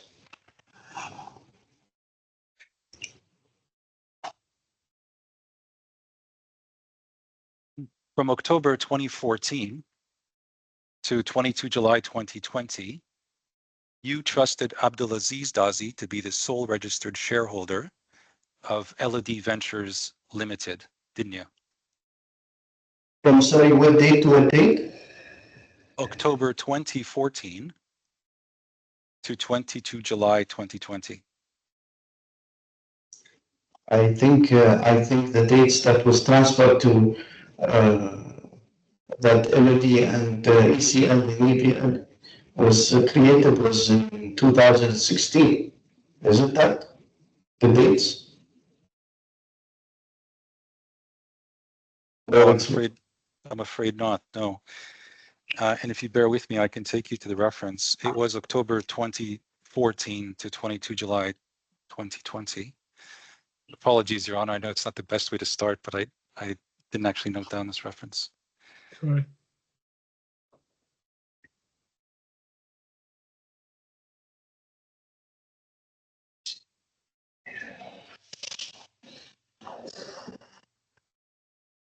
Yes, that is at your fifth witness statement, paragraph 44A.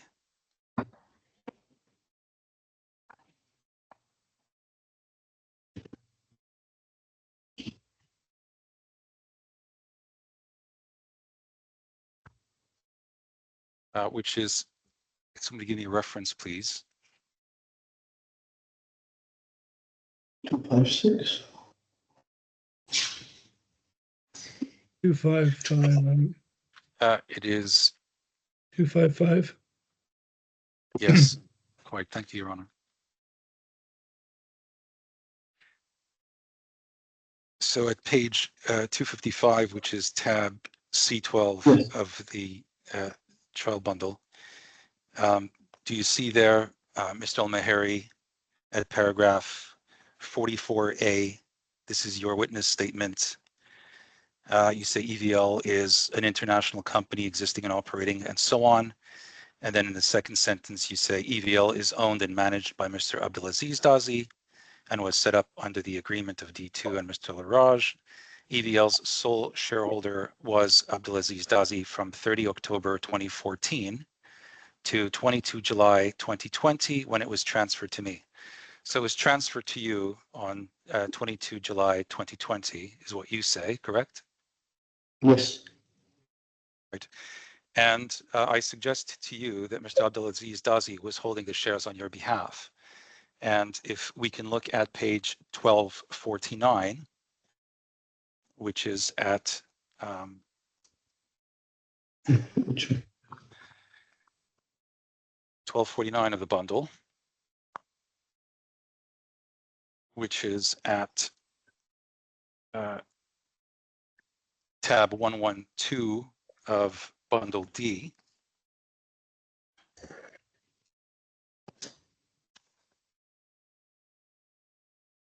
Now, to put you in context, if we turn back to page 1232, just to give you some context as to what this document is.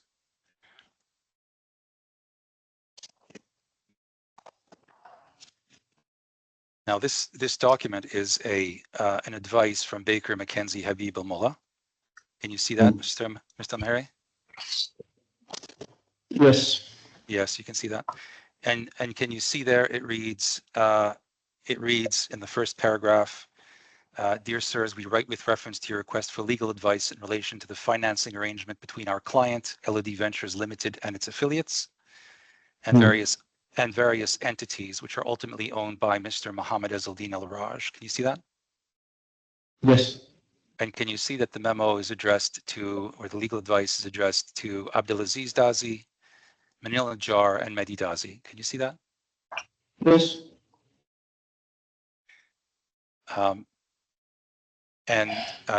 Your Honor, just for the record, and I will come back to this, and for your benefit, Mr. ALMHEIRI, the memo reads, the date on the memo reads 22 February 2021, but the evidence, and I will get back to this, but take it from me, this is a document that was probably authored in 2016 or November 2016.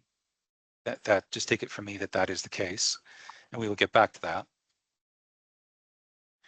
So if you take page 1249,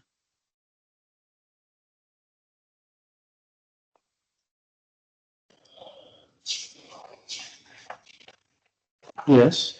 yes, do you see there to the left-hand side of this transaction structure diagram? There's reference to two entities, LED Capital Limited, which we refer to as ECL from time to time, and LED Ventures Limited, which we refer to as EVL from time to time. Do you see that? The ones in black? I'm sorry, can you see on page 1249, No. can you see on the left-hand side of 1249, there's a reference to ECL and EVL? Yeah, it's written LED Capital Limited and LED Ventures Limited. Yes, exactly. And above that, do you see the line above that reads 100%, 100%, and there is a vertical line, and that is up. And you see your name there up top. It says Mr. KHALED ALMHEIRI, beneficial owner, FN1. Can you see that? Yes. Yes, and that is FN1 is reference to footnote 1. And if you look at footnote 1, you have eyes that are better than mine. Can you see that, what it says at footnote 1? It says Mr. Abdulaziz Dazi holds all of these shares as nominee for the beneficial owner, Mr. KHALED ALMHEIRI. Can you see that? Yes.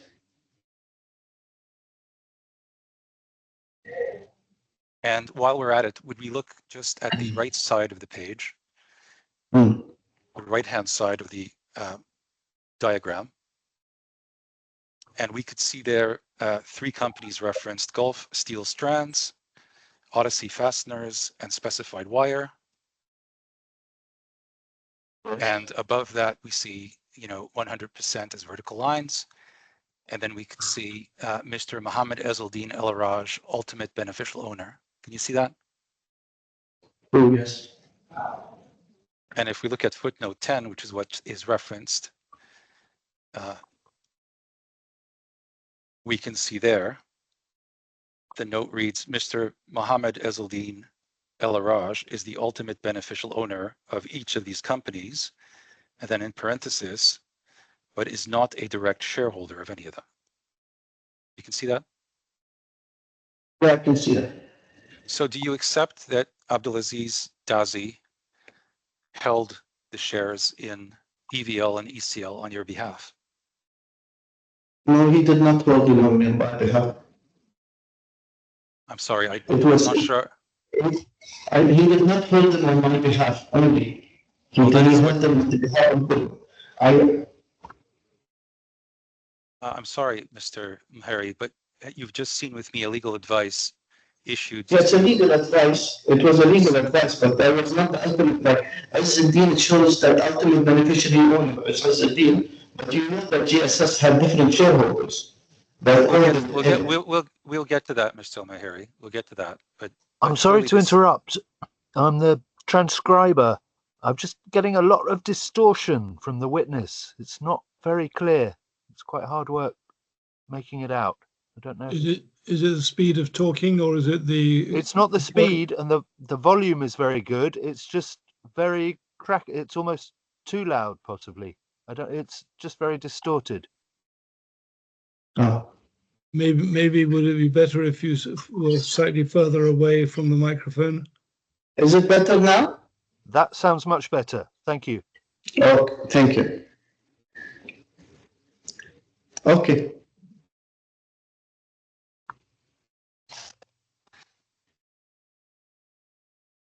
Mr. Boomer. Mr. MUSABEH, before we continue, could I just take you to page 2492 of the trial bundle, please? 2492. 2492 is your case as set out in claimant's skeleton argument.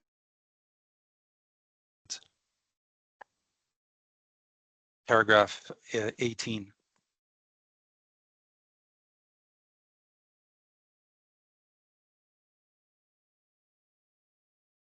Now, Mr. MUSABEH, this is a document submitted on your behalf for the purposes of today's hearing. In paragraph 18, it reads, it was further agreed with HSBC that the outstanding HSBC loans would be purchased using... Sorry, 2492? Yes, 2492. Not 149.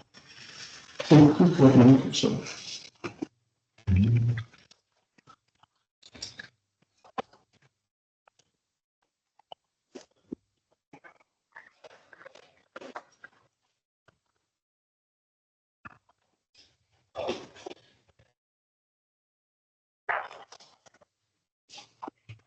You see a 2492 paragraph 18.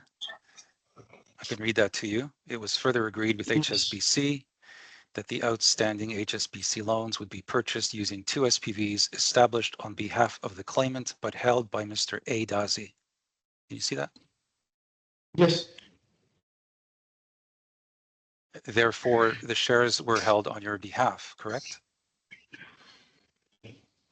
It was held on my behalf, or part of the transaction was done for the full QMB. There was a share option for Mr. John Cameron and Mr. Ezelddine. Well, I understand that is what you believe or say, but the documents suggest otherwise, and indeed your own pleadings suggest otherwise. But let me take you back to paragraph 44A of your statement. This is at page 255. Can you see there the last sentence? You say, this is your witness statement. You say EVL's sole shareholder was Abdulaziz Dazi from 30 October 2014 to 22 July 2020 when it was transferred to me. So you accept that Mr. Dazi, Abdulaziz Dazi, transferred EVL to you, correct? Yeah, he transferred on 2022, and on the 2020 he transferred the shares to me. That's what this says, yes, 22 July 2020. 2020.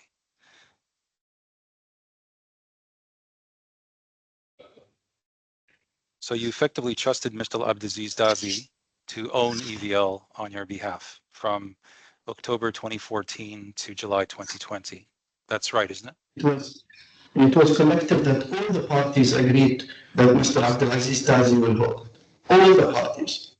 Sure. Sure. But that's not what the documents show, is it? We just went through the documents and your own case is pleaded as shares held on your behalf. You accept that, don't you? Now, you also trusted Mr. Abdulaziz Dazi to be the sole registered shareholder of ECL from 5 June 2015 to 22 July 2020. Is that right? Yes. Yes. And in fact, for the record, we can see that in paragraph 44B of your witness statement at page 255 as well. And with reference to the same paragraph, on 22 July 2020, Mr. Abdulaziz Dazi transferred ECL to you as well, didn't he? Yes. Yes. Now, by virtue of a loan agreement dated 18 August 2015, you loaned EVL $25 million. Is that correct? Yes. And that same 25 million you obtained from QNB under a facility agreement dated 18 August 2015, correct? Yes. And to be clear, that was a personal loan from QNB to you, correct? Yes. Okay, I will also refer to the same facility as the QNB loan. And I would like to take you to the document, Mr. ALMHEIRI. And we can find that document at D48. D48. Do you have a page number? I will have one for you momentarily, Your Honor.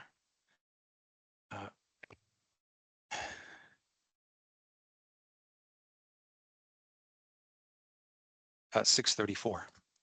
634. Thank you. Yes.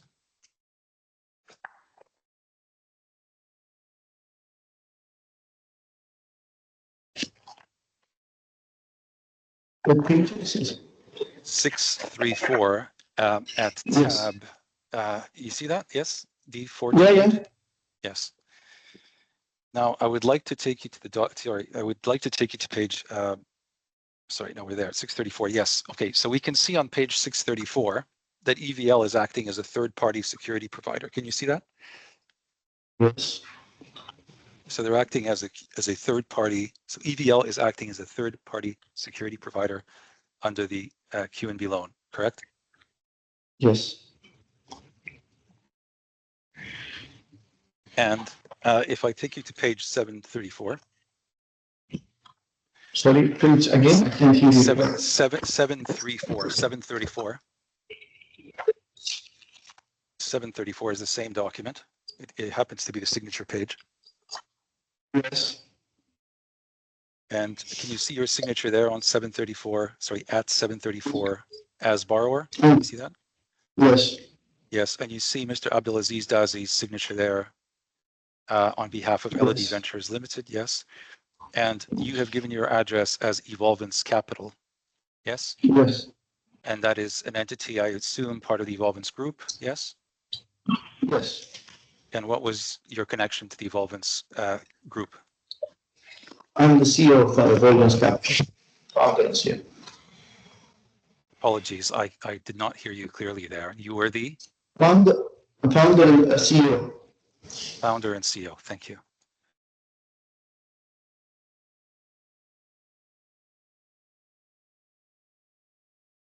Can I take you now to page 637 of this document, please?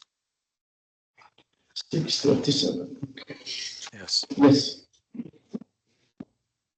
Now, at 637, bear with me. This is going to lead to a question, I promise you.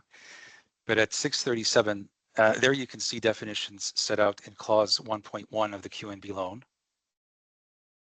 And the definitions of interest, to me, are the definitions of asset pledge and assets. Are you with me? Yes, yes. Right. So assets, we can see defined there, means the plant and equipment owned or to be owned by EVL as set out in Schedule 4. And that in parenthesis says assets. And then the definition of asset pledge means the pledge over the assets to be entered into between EVL and the security agent. And that is the security agent under the QNB loan. And if you just look to the top or near the top of the page, you can see there the security agent is at 4 which is Commercial Bank International PSC, a security agent for the lender, and that is defined as a security agent. Yes. Are you with me? Yes. Yes, yeah.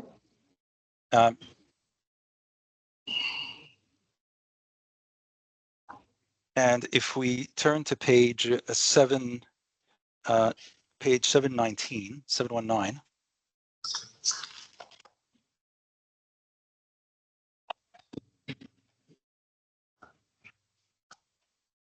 Yes. We can see there a long list of assets. These are Yes. yeah. So these are the assets referred to in the definition of asset pledge. Are you with me?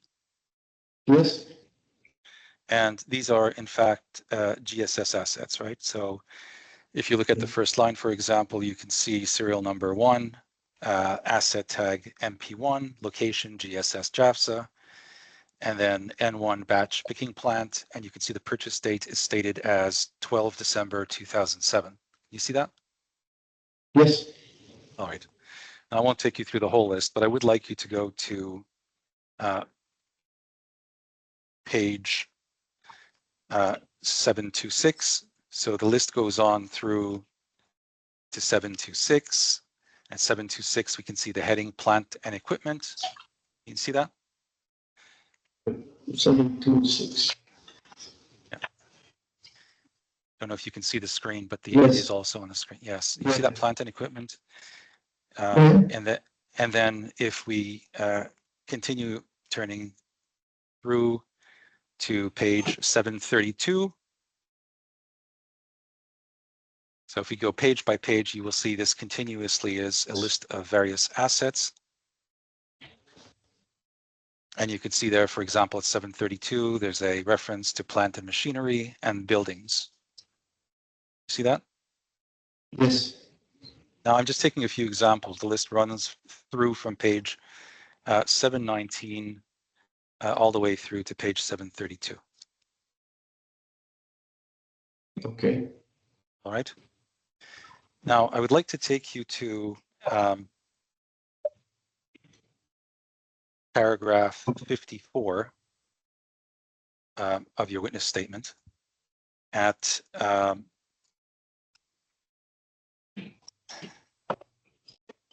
page 256.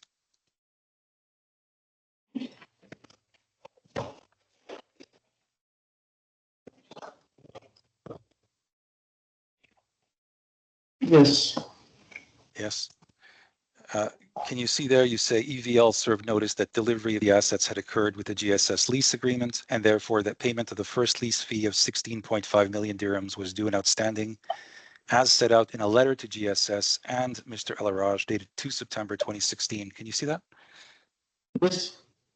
All right, and I'd like to take you to that very letter.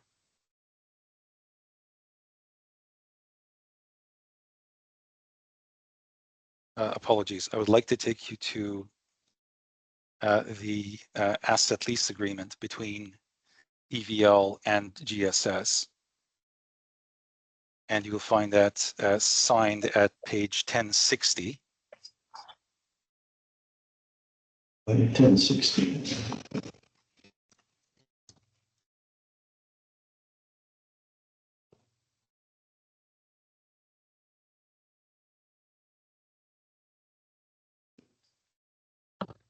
You see your signature at page 1060? Yes. Actually, what we have is a signature by Mr. Araj on behalf of, Mr. Aziz Araj on behalf of LED Ventures Limited. You see that? EVL? Yes. And Gulf Steel Strands. Do you recognize the first defendant's signature there? Yes. Yes. Now, if I take you to page 1020 of the bundle, which is the same document. You can see there, this is an agreement between LED Ventures Limited and Gulf Steel Strands. It is titled Asset Lease Agreement. And you see the date up there, 31 May 2016? Yes. Yes. And if you go to page 1049,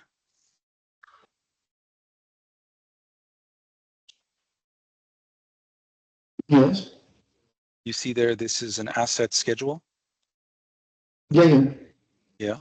And you recognize, so the first line of the asset schedule reads serial number 1, asset tag MP1, GSS JAFSA is the location, description is N1 picking plant, purchase date is 12 December 2007. Can you see that? Yes. And that is exactly what we saw in the QNB loan, correct? Yes. And if we go to page 1059, for example, you will see there plant and machinery and buildings. And those assets were equally referenced at page 732 in the QNB loan. Do you recall that?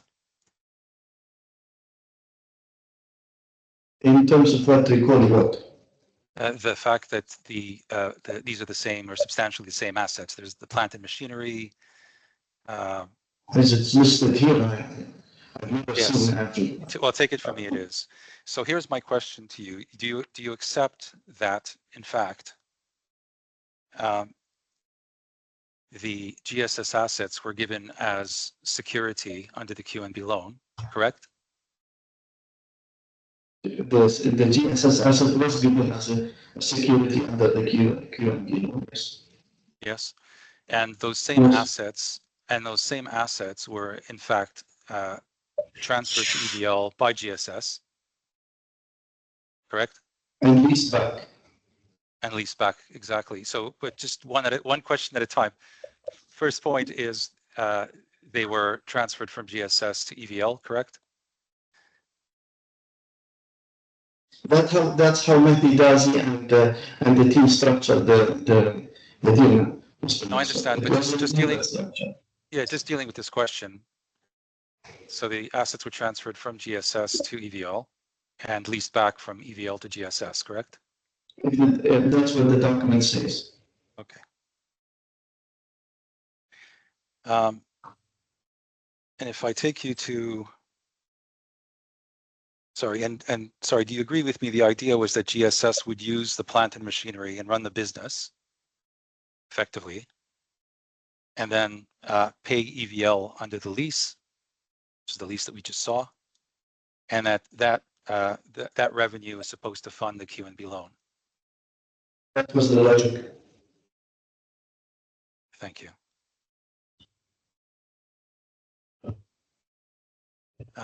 Your Honor, I appreciate that this is on my time, but I need just a moment. Of course, yeah.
Apologies.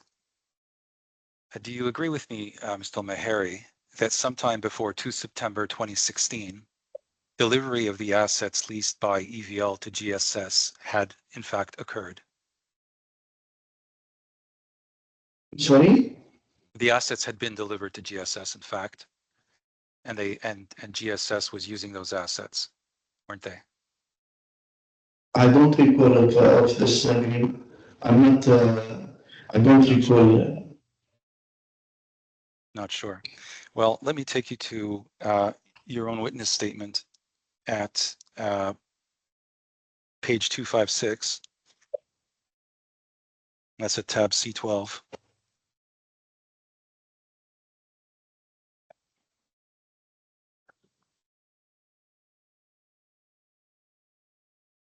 And we can see there you say EVL served notice that delivery of the assets had occurred with the GSS lease agreement. Can you see that? EVL served notice occurred with the GSS. That would be a statement. True statement. I'm sorry. So I'm sorry. I can't hear you, Mr. Harry. Sorry, that would be a true statement, but I'm not very delicate in terms of this point at exactly 2016 happened. So this is exactly from what happens from the documents. So if it's stated there, then this is what happened. I understand. So you agree that the assets had been delivered to GSS by 2 September 2016. Yeah. If it's stated there, then it's it. Yes. Okay. Now, I would like to change topics slightly. I would like to discuss with you the EVL receivables from GSS. And I would like to clarify paragraph 50 of your fifth witness statement. So if you go to paragraph 50 at page 255. Okay. Yes. I'm going to read that to you. You say what this meant. Now you're describing the reorganization or part of it. And you say what this meant is that EVL and ECL purchased $99 million worth of debt. USD 52 million owed, you say to GSS, but actually it was owed by GSS, wasn't it? It was owed by GSS to HSBC. Purchased 99 debt. Both GSS and Odyssey owed debt to HSBC. So from terminology point of view, the debt was bought. Yes, and it was, but these were, my point is, you say 55 million owed to GSS, but it's actually 52 million owed by GSS, isn't it? It's GSS that owes that money to HSBC, correct? Yes. Yes, and the same for Odyssey. 47 million. I'm afraid the audio is bad. I cannot hear you, Mr. ALMHEIRI. Perhaps you can. Can you bring it closer, please? Can you hear me now? Yes, thank you. Okay. That is better. And so the same for Odyssey. It was 47 million owed by Odyssey, wasn't it? It's owed by Odyssey to HSBC.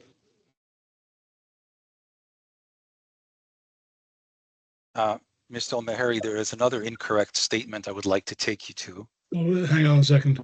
The last answer, I didn't hear it, and the transcriber has written inaudible. If it matters, you better check it. Yes. So, Mr. ALMHEIRI, I asked you to, in fact, correct paragraph 50 of your statement. I think we have just agreed that, in fact, the $47 million you reference was owed by Odyssey to HSBC and not to Odyssey.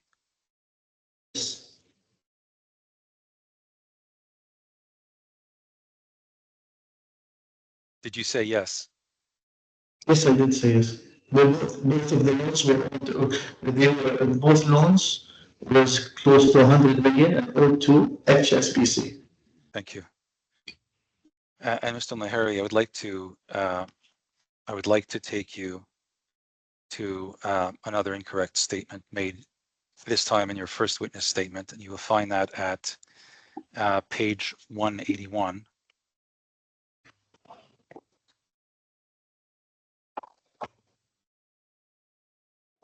Paragraph 11.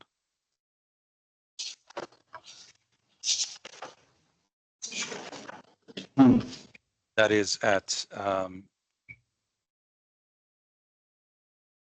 you with me, Mr. Almheiri? Paragraph 11? Yes, yes. Yes. So this is your witness statement for context. You gave this witness statement on 26 July 2021.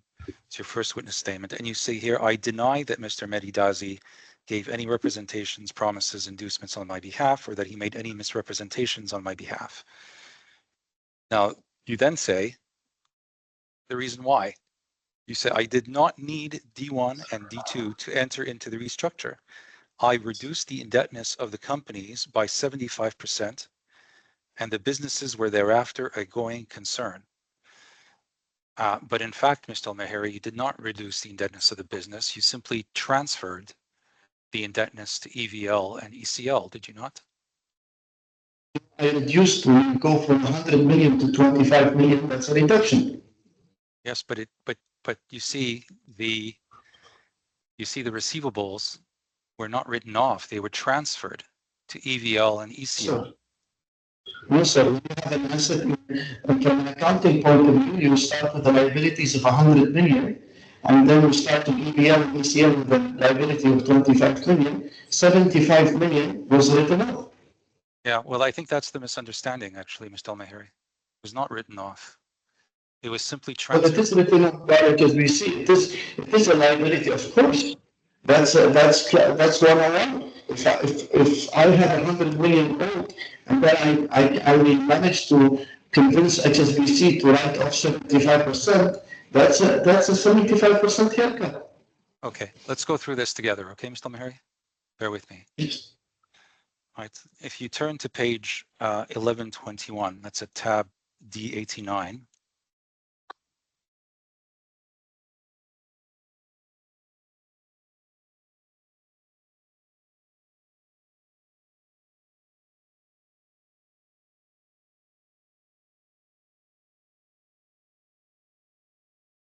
Mr. Almheiri, are you with me? I'm getting it, yes. Yes. Now, this 1121 is a document issued by HSBC Middle East Limited to GSS. Do you see that? Yes. And it reads, Dear sirs, we hereby give notice that by an assignment made on, and it says 2016, HSBC Bank Middle East acting through its Abu Dhabi branch and so on. Yes.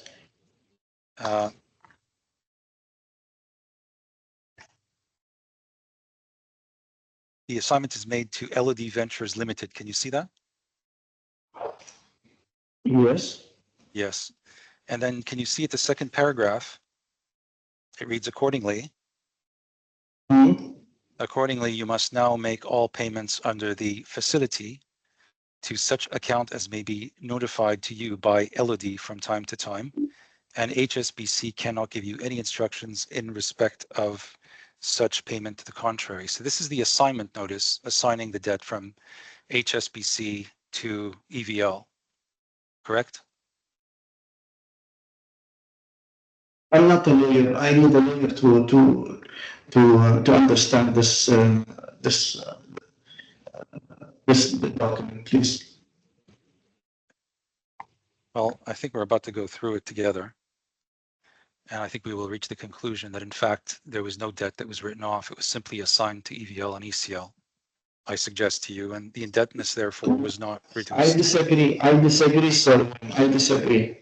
Okay. There was 100 million request by HSBC, and I took a loan and I bought it for 25 million. So there was a 75 million that was written off from everyone. Okay. So bear with me then. We'll go through it together. Can you turn to page 928, Mr. Almheiri? 920. Yes, please.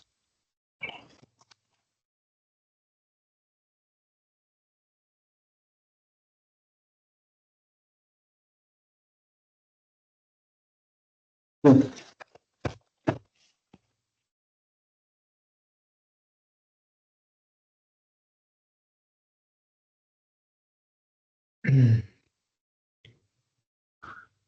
you see page 928, Mr. Almheiri? Yes. Yes, that is an asset sale agreement made 28 January 2016 between HSBC and LED Ventures Limited. Can you see that? Yes. And can you see there on the same page, the borrower means Gulf Steel Strands? That's under the definition of borrower at clause 1. Yes. And can you see also the debt means any debt owed by the borrower to the seller under the facility agreement? As being on, as at 20 January 2016, the figure there is 52 million and some, which is consistent with the figure you gave us at paragraph 11 of your witness statement. Can you see that? Yes.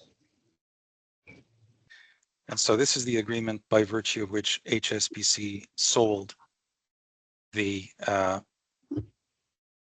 account receivable to EVL, is it not? This is what they accepted. Yes, this is the asset sale agreement. So this is what they're selling under this agreement is the debt So- effectively so- being purchased by EVL. Yes, isn't it? yes. Yeah, but they accepted the loss under law.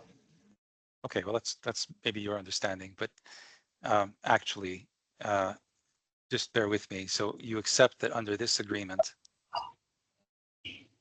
there is an assignment of, there's a sale actually of $52 million, yes? Yes? Yes. And the same is true for ECL. It was the same mechanism, wasn't it? Only the figure was different. It was 47 million, Yes. wasn't it? Yes. Yes? Yes. Yes. Now, yes. Now, I would like to take you to a document which is a settlement agreement between you and previously the first defendant, Mr. Ezelldine Araj. Okay. And that is at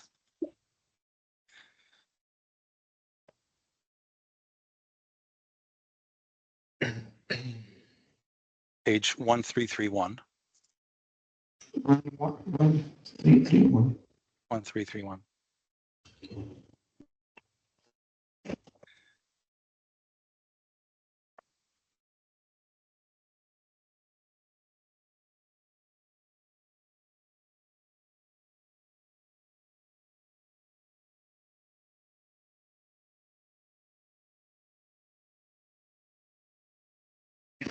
Yes.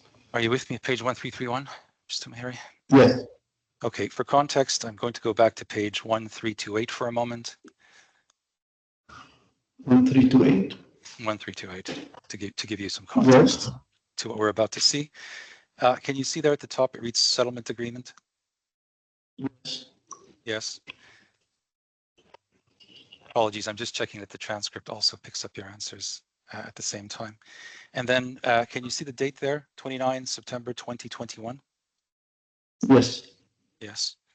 And in fact, if we turn to page 1335,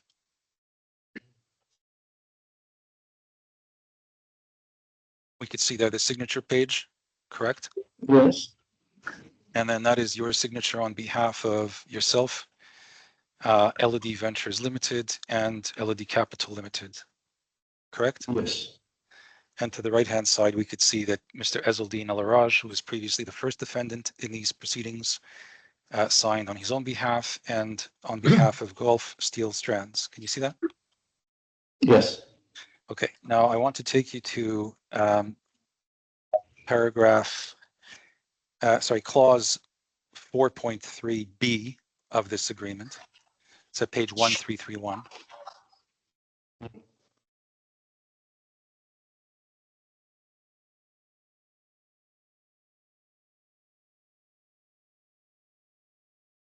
Can you see that? Yes. Yes, and there you agree something. You agree, Cam, that would be you, correct? That's you, Cam? Yes. Yes. We'll transfer ownership of ECL to EEA. EEA is Ezelldine Araj, correct? Yes. Yeah. And he was the first defendant in these proceedings. or his nominee. And it says there, for nil consideration. Do you see that? Yes. Yeah, free and clear of any encumbrances, debts, obligations, restrictions, and liabilities. Now here's the other bit that I'm interested in. Each of CAM and ECL represent and warrant that the PF debt and any and all rights therein is solely owned by ECL and shall remain solely owned by ECL on the date on which ECL is transferred to EEA or his nominee. Yes, you've read that with me? Yes, I read it. Yes, now let's go see the definition of PF debt. And that is at page 1329, the last definition in the list of definitions. Can you see PF debt there, defined term? Yeah. No, So where is it? it is at page Yes, 1. I saw. You see it? Yeah. All right. So it reads the debt. So PF debt is defined as the debt of Odyssey Fasteners Manufacturing LLC, previously known as Precision Fasteners LLC. And can you see the amount of that debt? It reads $46 million owed. Sorry, $46 million as of January 28, 2016. That is owed by, that is owned, importantly, owned by ECL. Can you see that? Yes. Yes. So in fact, Mr. ALMHEIRI, you've just seen that through until 29 September 2021, the PF debt was still owned by ECL.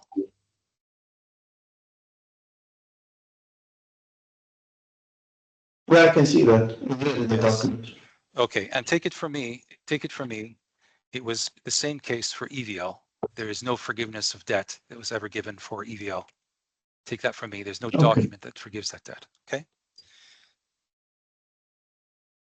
But it says the amount of January 28 in 2016. That is, it's because here in my document it's not clear if it's 2006 or 2016. I understand, Mr. ALMHEIRI. Your Honor, if we could take just a brief break, I would like to go through my notes, and I think we will be on to a next topic after a short break, if I may. How long do you want? 5 minutes? 5 minutes is good for me. Right. We'll break for 5 minutes. Can you not talk about the case in the meantime, please, Mr. ALMHEIRI? Okay, sure. Thank you. No, absolutely, sir. Thank you. Thank you very much.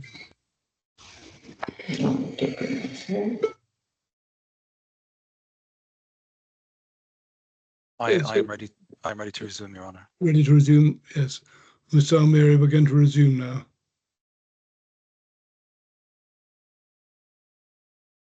Yes, Mr. Mohammad. Thank you, Your Honor. Mr. ALMHEIRI, I would like to discuss with you now the security check that Mr. Cameron was asked to give. Are you familiar with the security check? Yes. Yes. Let me take you to paragraph 59 of your witness statement. That's at page 257.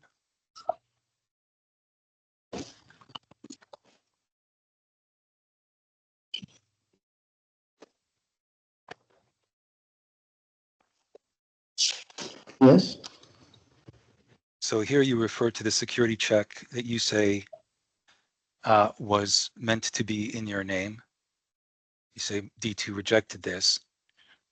And then you say, so Mr. Mehdi Dazi suggested that it could be put in the name of his brother, Abdulaziz Dazi. Can you see that? Yes. So it was Mr. Mehdi Dazi making that suggestion, correct? Yes. And so you trusted Mr. Abdulaziz Dazi to be the named beneficiary of that check, correct? Yes. And the check in question was issued for 92 million dirhams, correct? Yes, equal to the check I issued to QNB. Yes. So it was not an insignificant amount of money, No. correct? Correct? Yes. Yes. Yes. Okay, I would like to take you to paragraph 12 of your witness statement at page 250. This is the same witness statement.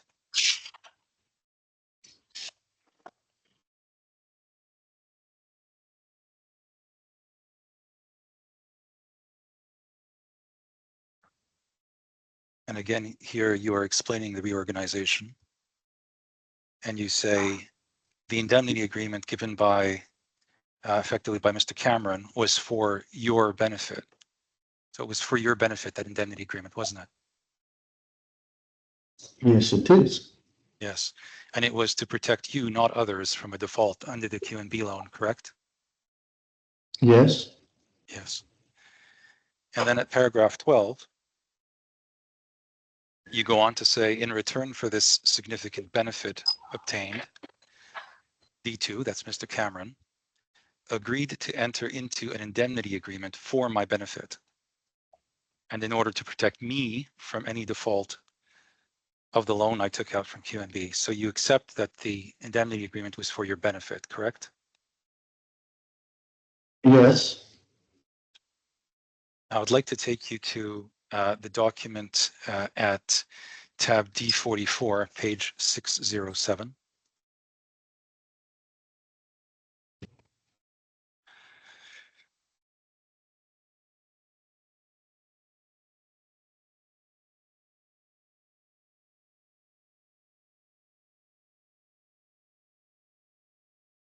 Yes. Yes. And at page 607, we can see there something that actually your lawyers referenced in their opening statement. I will take you first to 608 for context. 608. Okay. Next page. Yeah.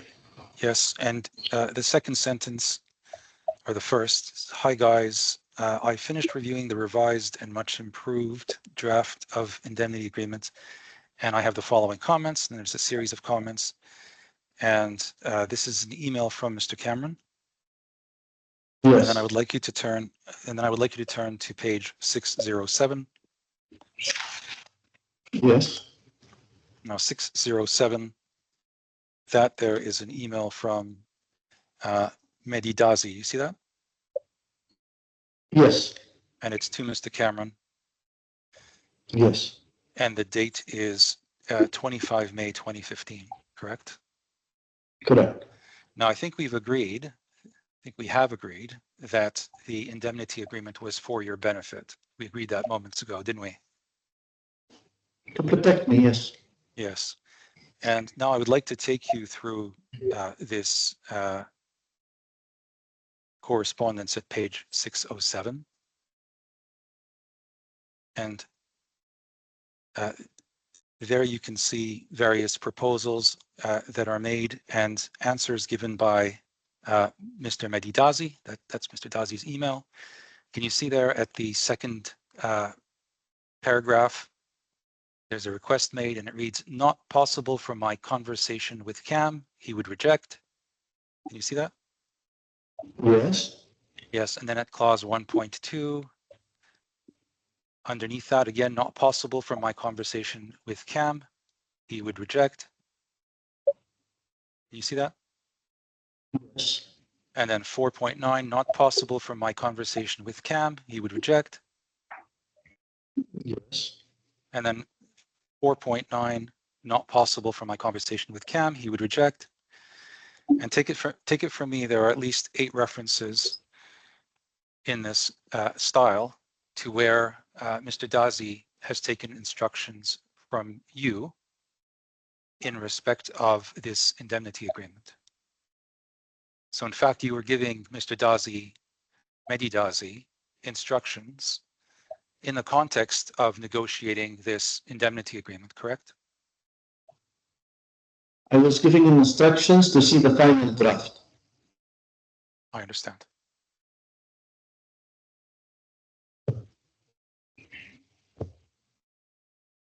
Now, it was you that introduced Mehdi Dazi to assist with the restructuring, wasn't it? For the restructuring of the law? Yes. It was Ezelddine, and if I recall, everyone was trying, and Mr. Nasif at that time, to find a way to get out of this problem. It was a huge problem at that time. I So, understand. I understand, Mr. Almheiri. So Mr. Ezelddine also knew him, so I don't know if I did or Mr. Ezelddine did. Okay, well, let me refresh your memory. If we go to your sixth witness statement, which is at page 276.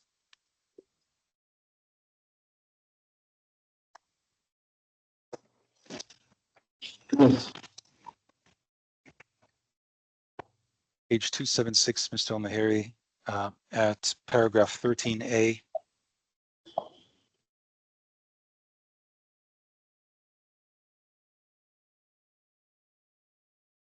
So for context, this is a witness statement that you gave on 7 March 2025.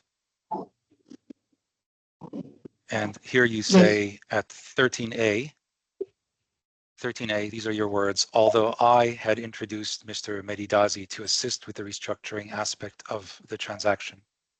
So you introduced him. That's correct.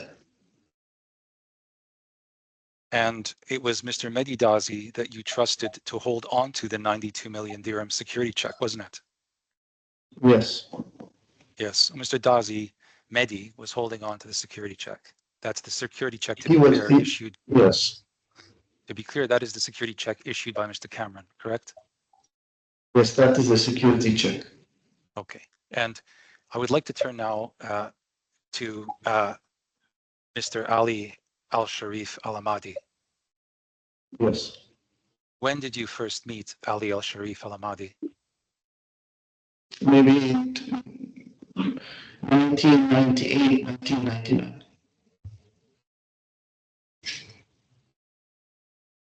And Mr. Al-Ahmadi was one of the ultimate beneficial owners, or UBOs, in GSS before the HSBC loans were acquired, correct? Yes.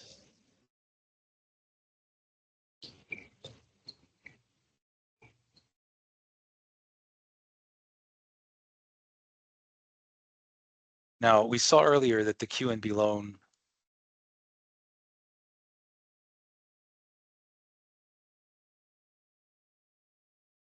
apologies.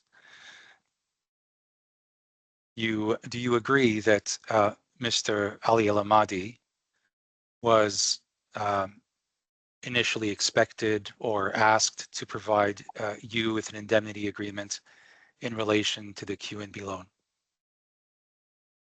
That was never a discussion between me and Al-Ahmadi. Right. Well, who was it a discussion between? Was it Mr. Between Medidazi? Mahdi was handling the whole project. Right. So it was between Medidazi and Mr. Ahmadi. I cannot comment on that. Okay. Well, let me take you to page 260, which is your fifth witness statement, paragraph 73B.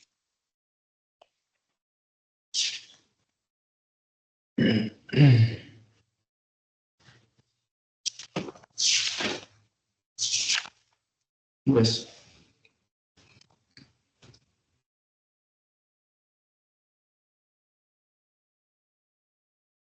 And there you say, at the last sentence, actually, let's read it all together. You say, so 73B, in any event, D2 knew from Mr. Dazi that Mr. Ahmadi would not provide an indemnity agreement before he entered into the indemnity agreement. Mr. Ahmadi informed 70, which point, sir? 73B. 73B. Yes, I was reading it from the papers. Okay, that's fine. Yes, I think you told me. I think you just told me that you could not comment on my question, and now we're reading from your witness statement at 73B. You say, in any event, D2 knew from Mr. M. Dazi, that's Mehdi Dazi, that Mr. Ahmadi would not provide an indemnity agreement before he entered into the indemnity agreement. It's fascinating. And Mr. Ahmadi informed me that his role was simply to facilitate the QNB loan. That's exactly what he did. Yes, and he would thus not. I said what I said. Not what I said. What I said is I cannot comment on the discussion between Mohammad and Mahdi Dazi happened because it was. So that is something you asked me in that contest. I see. But here you say, and he would thus not be providing an indemnity agreement. So you were aware that Mr. Ahmadi would not be providing an indemnity agreement, is what you say here. Yes. Correct? And then it goes on to say, I have requested that Mr. Medidazi inform Mr. Cameron about this. You see that? Did he inform him? Excuse me? Do you see that? I'm not sure if I've instructed Mahdi Dazi to be as transparent as possible with every party. I'm terribly sorry, Mr. ALMHEIRI, but the audio is terrible. I said I was, so I instructed Mahdi Dazi at all points to keep everyone in the picture in terms of all discussions and indemnities. That I remember. I understand. And the first time you say this, take it from me, is in your fifth witness statement, 24 January 2025. So take it from me, that's the first time you make this statement. And there's no correspondence whatsoever where you instruct Mr. Dazi to inform Mr. Cameron that Mr. Ahmadi is not going to give an indemnity agreement after all. There's no correspondence to that effect, is there? Is there a correspondence that John Cameron asked that No, just answer my question. Just answer my question, Mr. ALMHEIRI. You have no correspondence where you're writing to Mr. Dazi to say, dear Mahdi Dazi, we don't have a correspondence. Okay, thank you. I have no correspondence.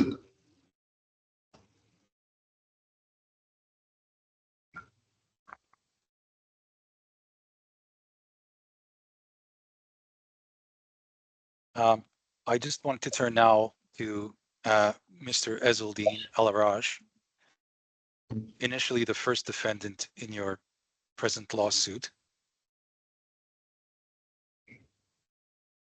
And as we saw earlier, Mr. Araj was the beneficial owner of GSS and Odyssey, wasn't he? Yes.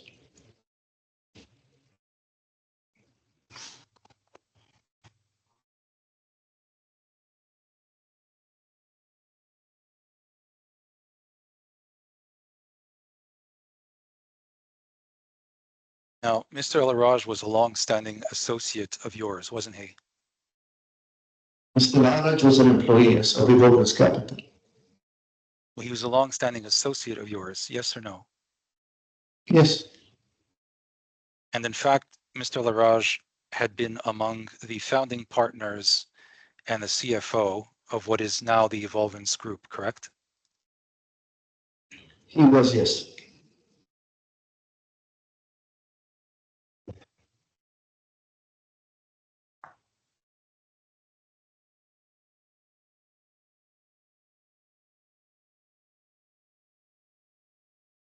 And it was your understanding,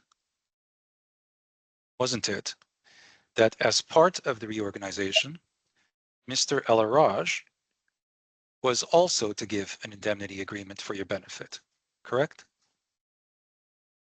Mahdi Dazi, that's exactly what Mahdi Dazi's job is.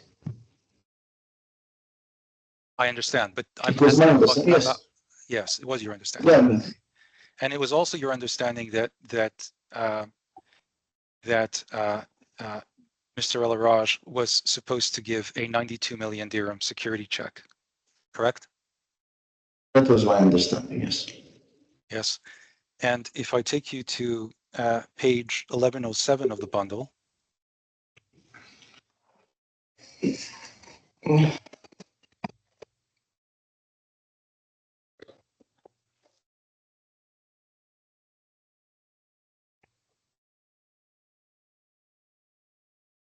and you see at page 1107 at tab D79, can you see there? Just 1 minute, please. Yes, yes, of course.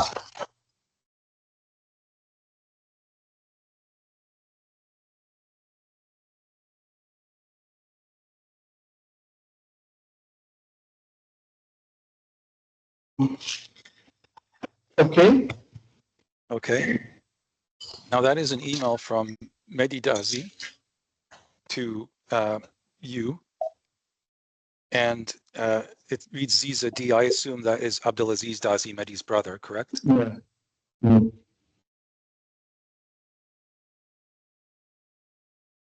I'm just pausing for the transcriber. So Ziza D is Abdulaziz Dazi, correct? Sorry? Dazi. Ziza Dazi. Is Abdulaziz Dazi Mehdi's brother, correct? Yes. Yes, and the email is dated, it reads in French, Mardi 11 Octobre 2016, which is, take it from me, that's Tuesday, 11 October 2016. Okay. Okay, and if you take the second paragraph in that email, in fact, this is where Mr. Dazi is writing to you, and he says, however, I think that you are missing a major point. Come the 15th, it is not Ez or me or Ali that is in default, it is you. And Ez refused, Ez is Ezelldine Araj, correct? Yes. Yes. Refused to give the $25 million check or even sign the indemnity agreement. You see that? Yes, I see that. All right.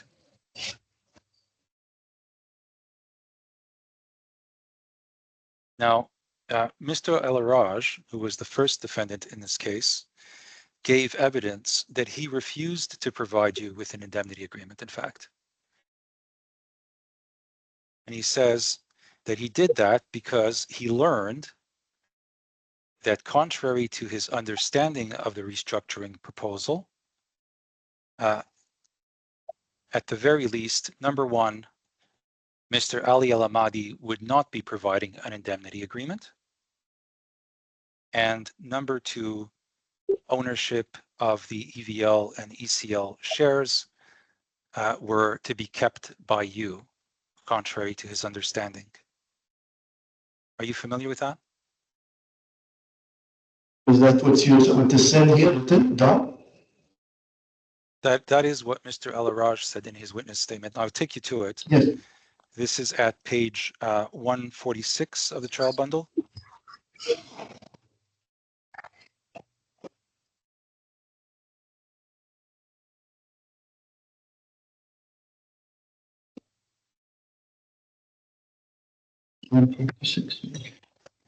Yes, 146.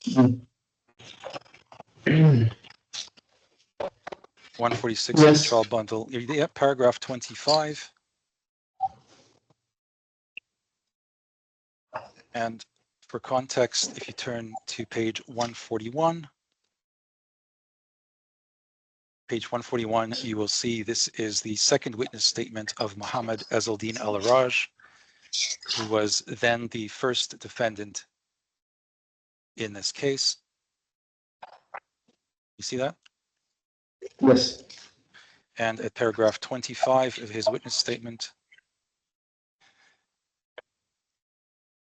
it reads as follows. Just bear with me. I will read you a few paragraphs of his statement to put you in context, okay? Okay, no problem. So he says, at the time that I had received the alleged indemnity agreement for signing, I had been led to believe that both the second defendant, that's Mr. Cameron, and Mr. Ali Sharif Al-Ahmadi, who was one of the other individuals who had provided a personal guarantee to HSBC and was at that time the chairman of Qatar National Bank, would similarly provide such an indemnity to the claimant. The claimant is you, of course. And I had been led to believe that I would also receive shares in both ECL and EVL. You see that? Yes. And then if we go further down in the same paragraph, there is a sentence that begins with to that end. To that end, I signed the letter and alleged indemnity agreement as soon as I received them in readiness. However, I did not send it back to Mr. Najjar or provide it to the claimant or to anyone operating on his behalf. Can you read that? And Yes. then, yes, and then the last sentence in that same paragraph, instead, I left the signed letter agreement and alleged indemnity agreement with Mr. Musa, as I often would, as he was employed as my accountant. And I gave him clear instructions not to provide a copy of it to anyone until I provided him with further instructions to do so, which I never did, he says. I believe that Mr. Musa followed those instructions. Yes? Yes, that's what written. Yes, it is. And 26, he says, subsequently, and as I had suspected, it became clear to me that contrary to the agreement which the four of us had reached, Mr. ALMHEIRI had no intention to, and never did, provide an indemnity to the claimant. And furthermore, the claimant intended to take all of the shares in ECL and EVL for himself. Can you see that? That's not a true statement. I never wanted to keep that business, sir. Okay, I understand. That's your statement, but actually you did keep the business. In fact, you kept it long enough to transfer it under the settlement agreement. So let's go to that for a moment.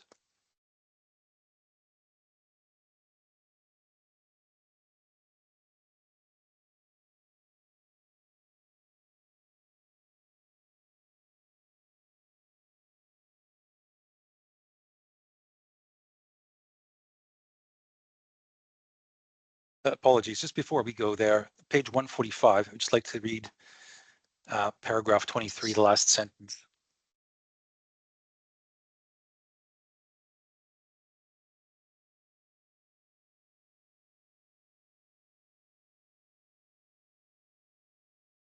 You see there, this is again Mr. Al-Araj's witness statement, and he says the claimant's statement that he received an indemnity from me is therefore factually wrong. He never received an indemnity from me.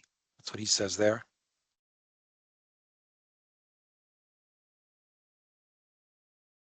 Yes, that's what you're doing. And do you agree that Mr. Al-Araj, who was expected to issue a security check for your benefit, in fact, did not issue a security check, did he? We never said, he did not issue a check. I've never seen a check from a city. Okay.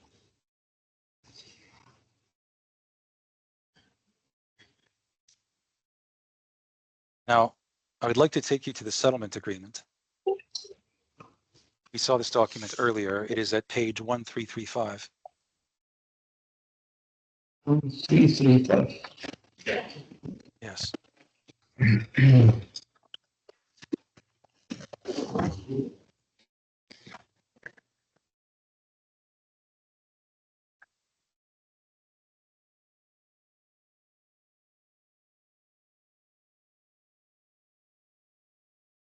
Apologies. The agreement is at 1328, which is at tab D 123.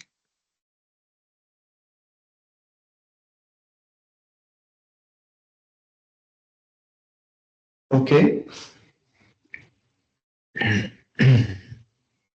Now, can you see there? This is a settlement agreement. We saw earlier executed as of 29 September 2021. That is the effective date. And it is between Mohammad Ezelddine Araj, that was the first defendant in this case, or he was the first defendant in this case. KHALED SALEM ALMHEIRI, that is you, sir, correct? Yes? Yes. LOD Ventures Limited, that's EVL, and LOD Capital Limited, that is ECL, and Gulf Steel Strands, GSS. Now, if I look at the section that reads background B, can you see that? Background B, yes. Yeah, there's background A, there's background B. Now, I will read it with you. Bear with me. It reads, CAM brought forth, CAM, that would be you, sir, correct? Yes. Brought forth a legal claim against EEA, that is, we saw earlier, Mr. Ezelldine Al-Araj. Yes? Yes.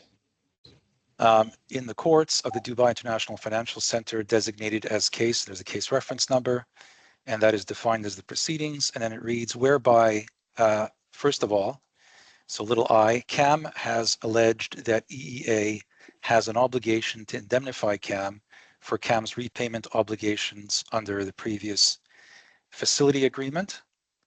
See that? And then, Yes. yeah, and then the second part, EAA, that should read EEA, I believe, has rejected such allegation, alleging that such alleged indemnity obligation of EEA is solely based on a falsified indemnity letter that, without the knowledge of CAM, was fraudulently and illegally produced and delivered to CAM's external lawyers, i.e. Baker McKenzie International, by the illicit group. There's an uppercase I and uppercase G there. It seems to be a defined term. And then you say the fraudulent activity and such dispute is referred to or defined as the dispute. Do you see that? Yes. So if we go back to Mr. Ezeldine's witness statement of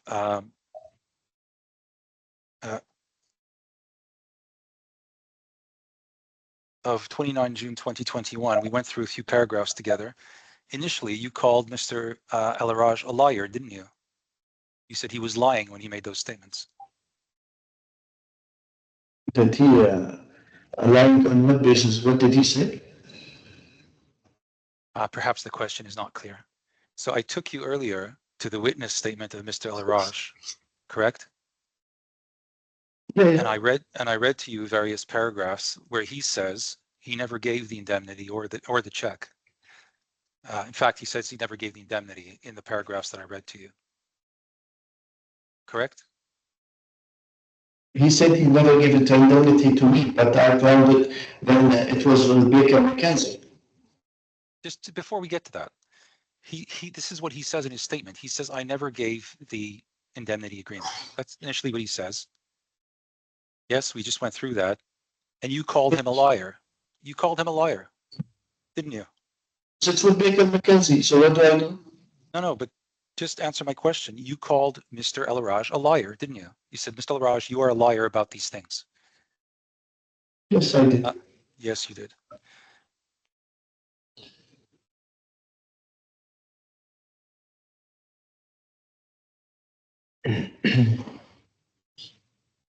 And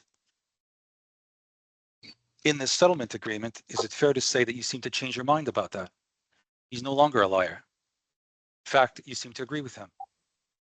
Don't I you? didn't say I said in the settlement agreement, I didn't say that he's not a liar.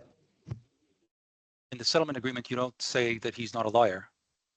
He's a liar. I don't see in the settlement agreement when you say that I say. Well, let's go through that together, shall we? So we saw that there was a reference at the background B on page 1328 to fraudulent activity and what is referenced as the illicit group. We saw that just a moment ago, didn't we? And if I take you to page 1329, there's a definition of illicit group. Do you see that?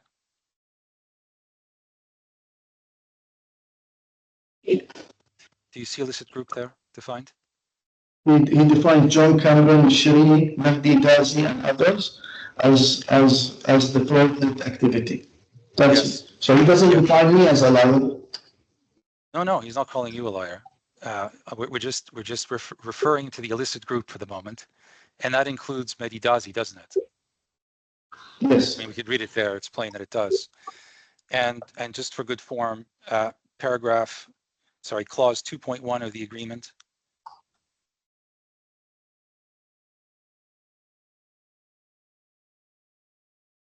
That says that the recitals above form part of this agreement. Can you read that? Yes. Agreement 2, yeah? 2.1. Yes. And then it says the same thing at 1.2. Just take it from me. Okay. Okay. And just back to the background, I just want to emphasize what the fraudulent activity is defined as. The fraudulent activity is references a falsified indemnity letter that he says, without your knowledge, was fraudulently and illegally produced and delivered to you. Do you see that?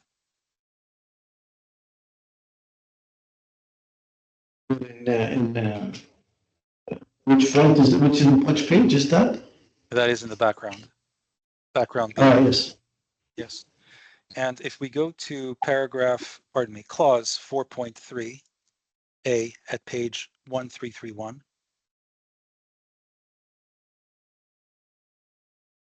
4.33. 4.3a. A as in Yeah. Ali. Mhm. Page 1331. Can you see there? That is your agreement. You say by or on before the long stop date, CAM, that is you, will execute the witness statement on the fraudulent activities in a form and substance acceptable to EEA, acting reasonably. Can you see that? Yes, I can. So in fact, here you're agreeing to support Mr. Araj in his claim that the indemnity agreement was fraudulently obtained from him, correct? If that, I cannot say that is, Okay. if it's written there, yes. Okay.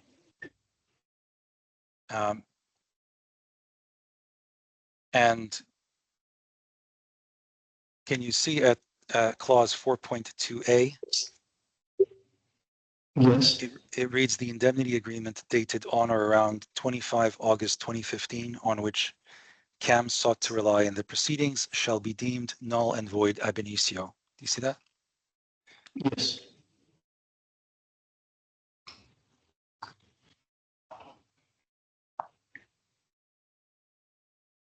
Now, when you were first asked for a copy of the settlement agreement by Mr. Cameron, you refused to provide it, didn't you? Is that was I recall that the courts will be with our first law firm. I'm sorry, Mr. ALMHEIRI, the audio was bad. Yes or no? Yes, I think so. I don't recall. I think we should look at the history of that case. Okay. Well, if you give me just a moment, I will find the reference to that.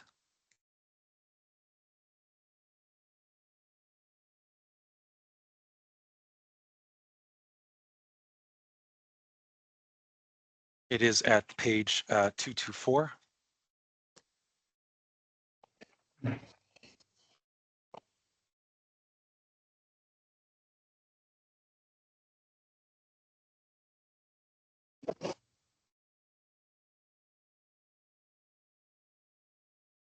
So you take it from me, when Mr. Cameron asked you for a copy of this settlement agreement, you refused to provide it. And you refused to provide it for the reasons you give here. Now, this is your witness statement, Mr. ALMHEIRI. And if you turn to page 225, you can see that you gave that statement on 16 November 2022. And at paragraph 17, you say, with respect to the application for production of the D1 settlement agreement, I object to this for the following reasons. And reason A is the D1 settlement agreement, you say, is not relevant, as the first defendant's liability to me is distinct and entirely independent to that of the second defendant. And then you say, with the exception of any amounts recovered by me from the first defendant. You see that? Yes. So in fact, you refused to provide it at first, and then you were ordered to provide it. Take that from me. And after you were ordered to provide it, you provided it. And this is what we can see. What we can see from the settlement agreement is that you changed your mind about calling Mr. Araj a liar. Correct? That's up to you to come to conclusion. Okay. Well, it's up to your honor, but I take your point. Your Honor, can we just pause for another perhaps 10 minutes? I think in fact we've come to the time in the timetable where we are due to have a 15-minute break. Will that suit everyone? Yes, Your Honor, would. Right. Yes. We're going to take, Mr. ALMHEIRI, we're going to take a 15-minute break. So again, don't talk about the case. Thank you. Okay, Your Honor. Thank you, Your Honor. Ready to Yes. proceed, Your Honor. Ready to proceed. Very well. Right, we'll continue, Mr. ALMHEIRI. Thank you. Yes. Mr. ALMHEIRI, we saw that under the settlement agreement, you transferred ECL to Mr. Araj. And I would just like to take you to paragraph 65 of your fifth witness statement. That's at page 257. Yes.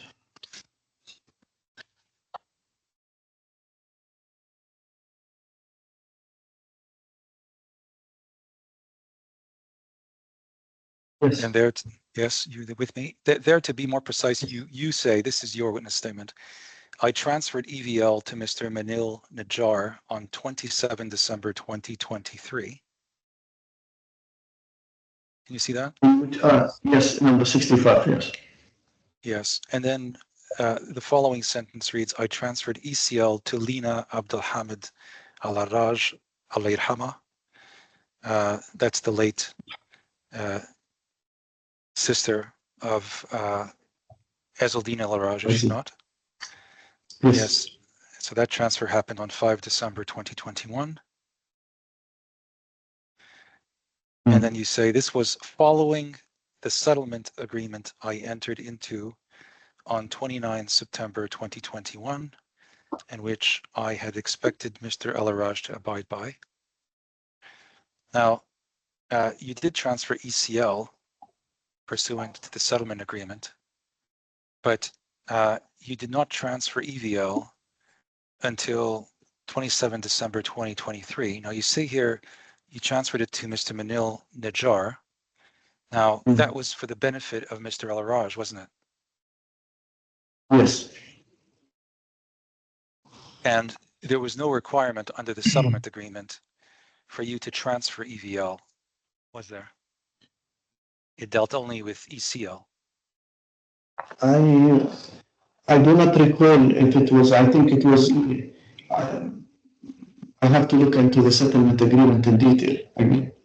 Okay, well, I won't have to put you through that. I think we can read the agreement ourselves and come to a conclusion as you suggest.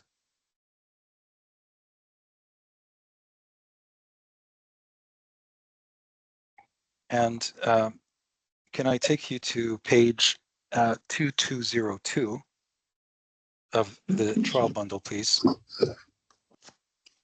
Yeah.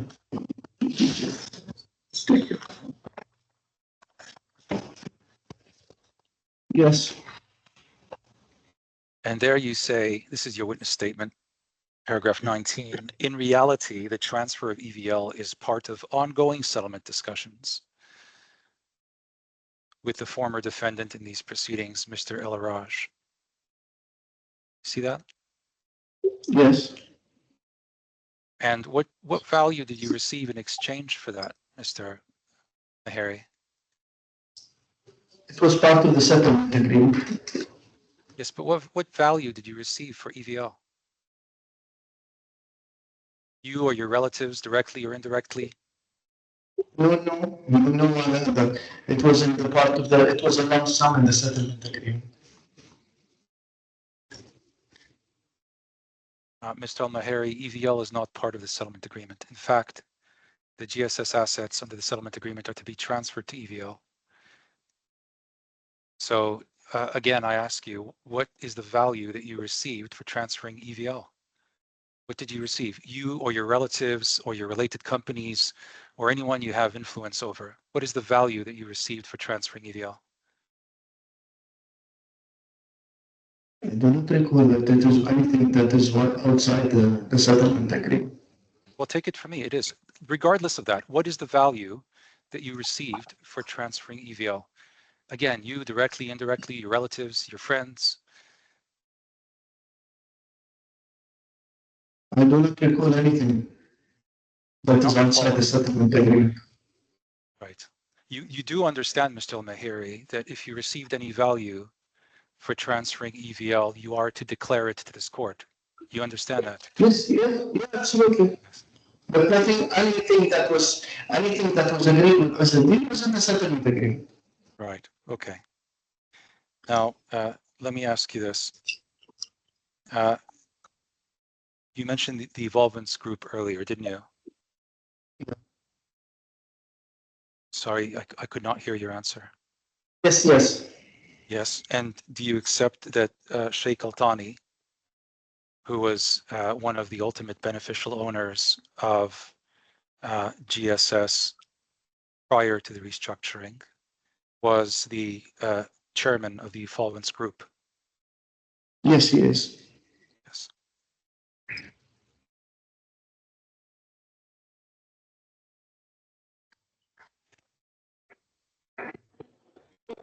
Now, do you recall having started DIAC arbitration against Mr. Araj at one point in time? Do you recall that? Yes. And do you recall having stopped pursuing those proceedings against Mr. Araj? Yes. Yes. And why did you stop, sir? Because we will enter into a settlement agreement. You entered into a settlement agreement. Well, I would ask you to provide us with a copy of that settlement agreement, please. No, this is the one that he voided. This is the same one.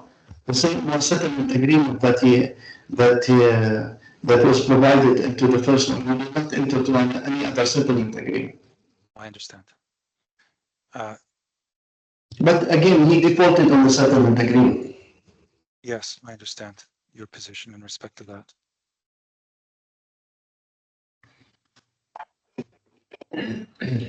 Well, Mr. ALMHEIRI, Yes. I hope that you have found my questioning to be respectful. It's not always an easy job, and I certainly intended to be respectful. I have no further questions for you at this time. Thank you so much, Nasif. You are truly a gentleman. Thank you very much. Mr. Bohr, do you have any re-examination? Yeah, I just have one question, my lord. If I can ask you to go to page 1130, it's the settlement agreement.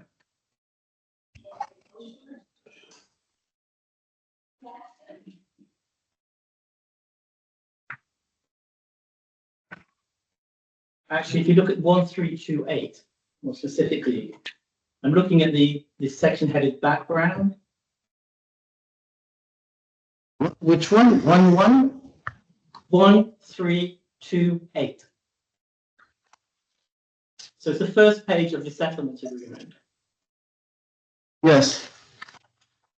So you asked about on paragraph B of the background, where there's a description of the fraudulent activity. And there was mention of you calling Mr. Araj a liar. I just want to be clear about what this fraudulent activity is. If I could ask you to go to page 146. Your Honor, this I believe, Your Honor, I believe this question was asked and answered. Why does that prevent him re-examining on it? Fair enough. Okay. So 146 paragraph 25.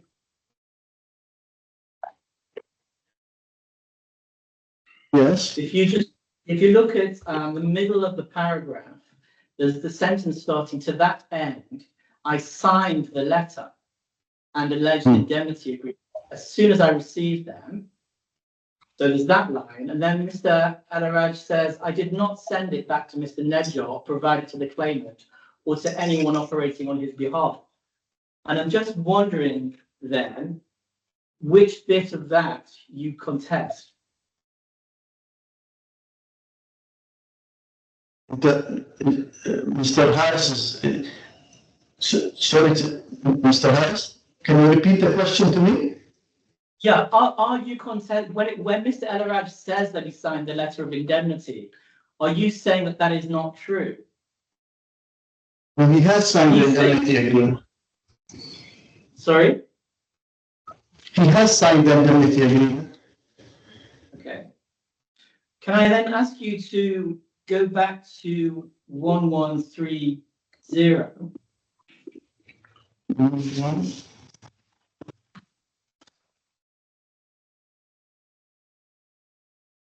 Oh, Sorry, 1330. yes. And again, just scrolling up to the beginning of the agreement, and when we were looking at the background paragraph B. So that was on page 1328, and the definition of fraudulent activity. You see, there's a definition there of illicit group.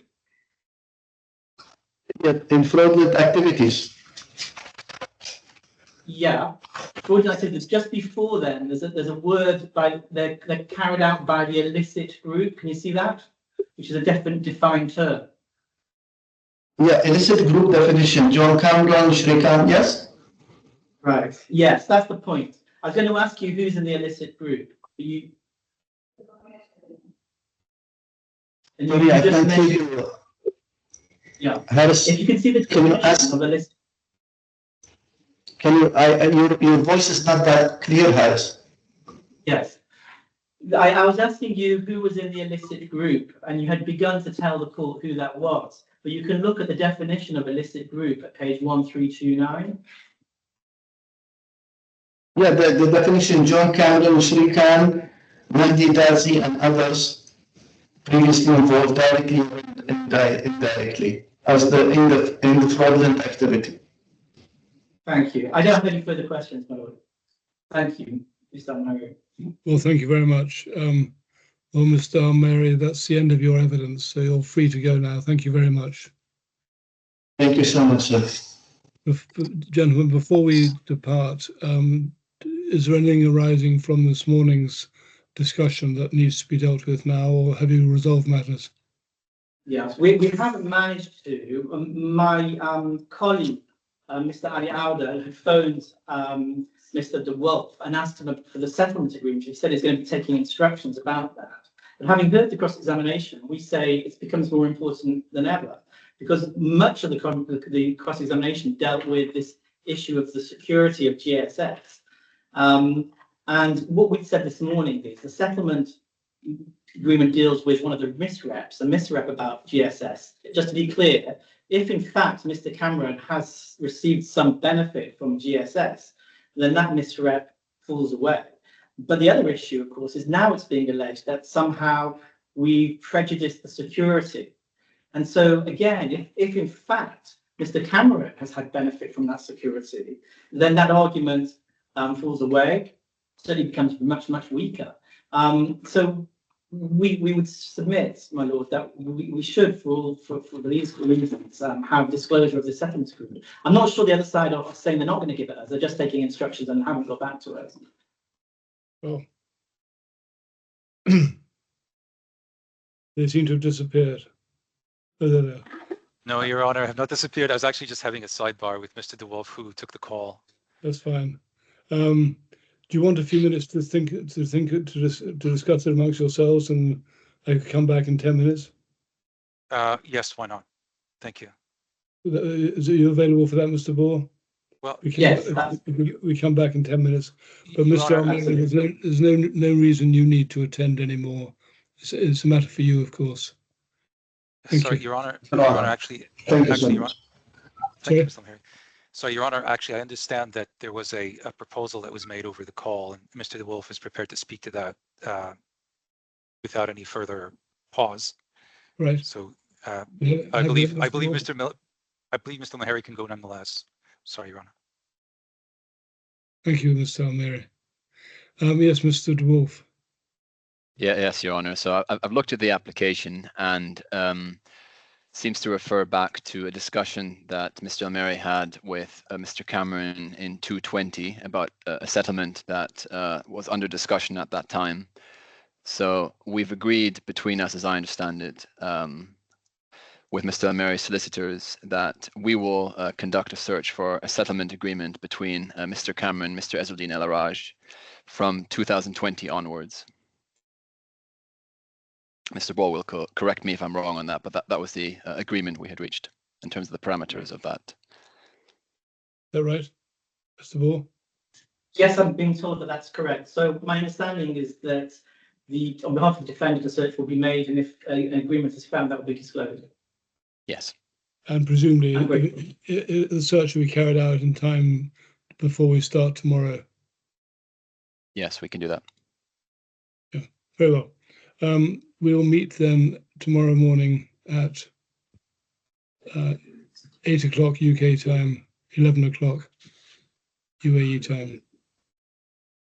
And we'll have, and tomorrow will just be Mr. Cameron's examination and cross-examination, is that right?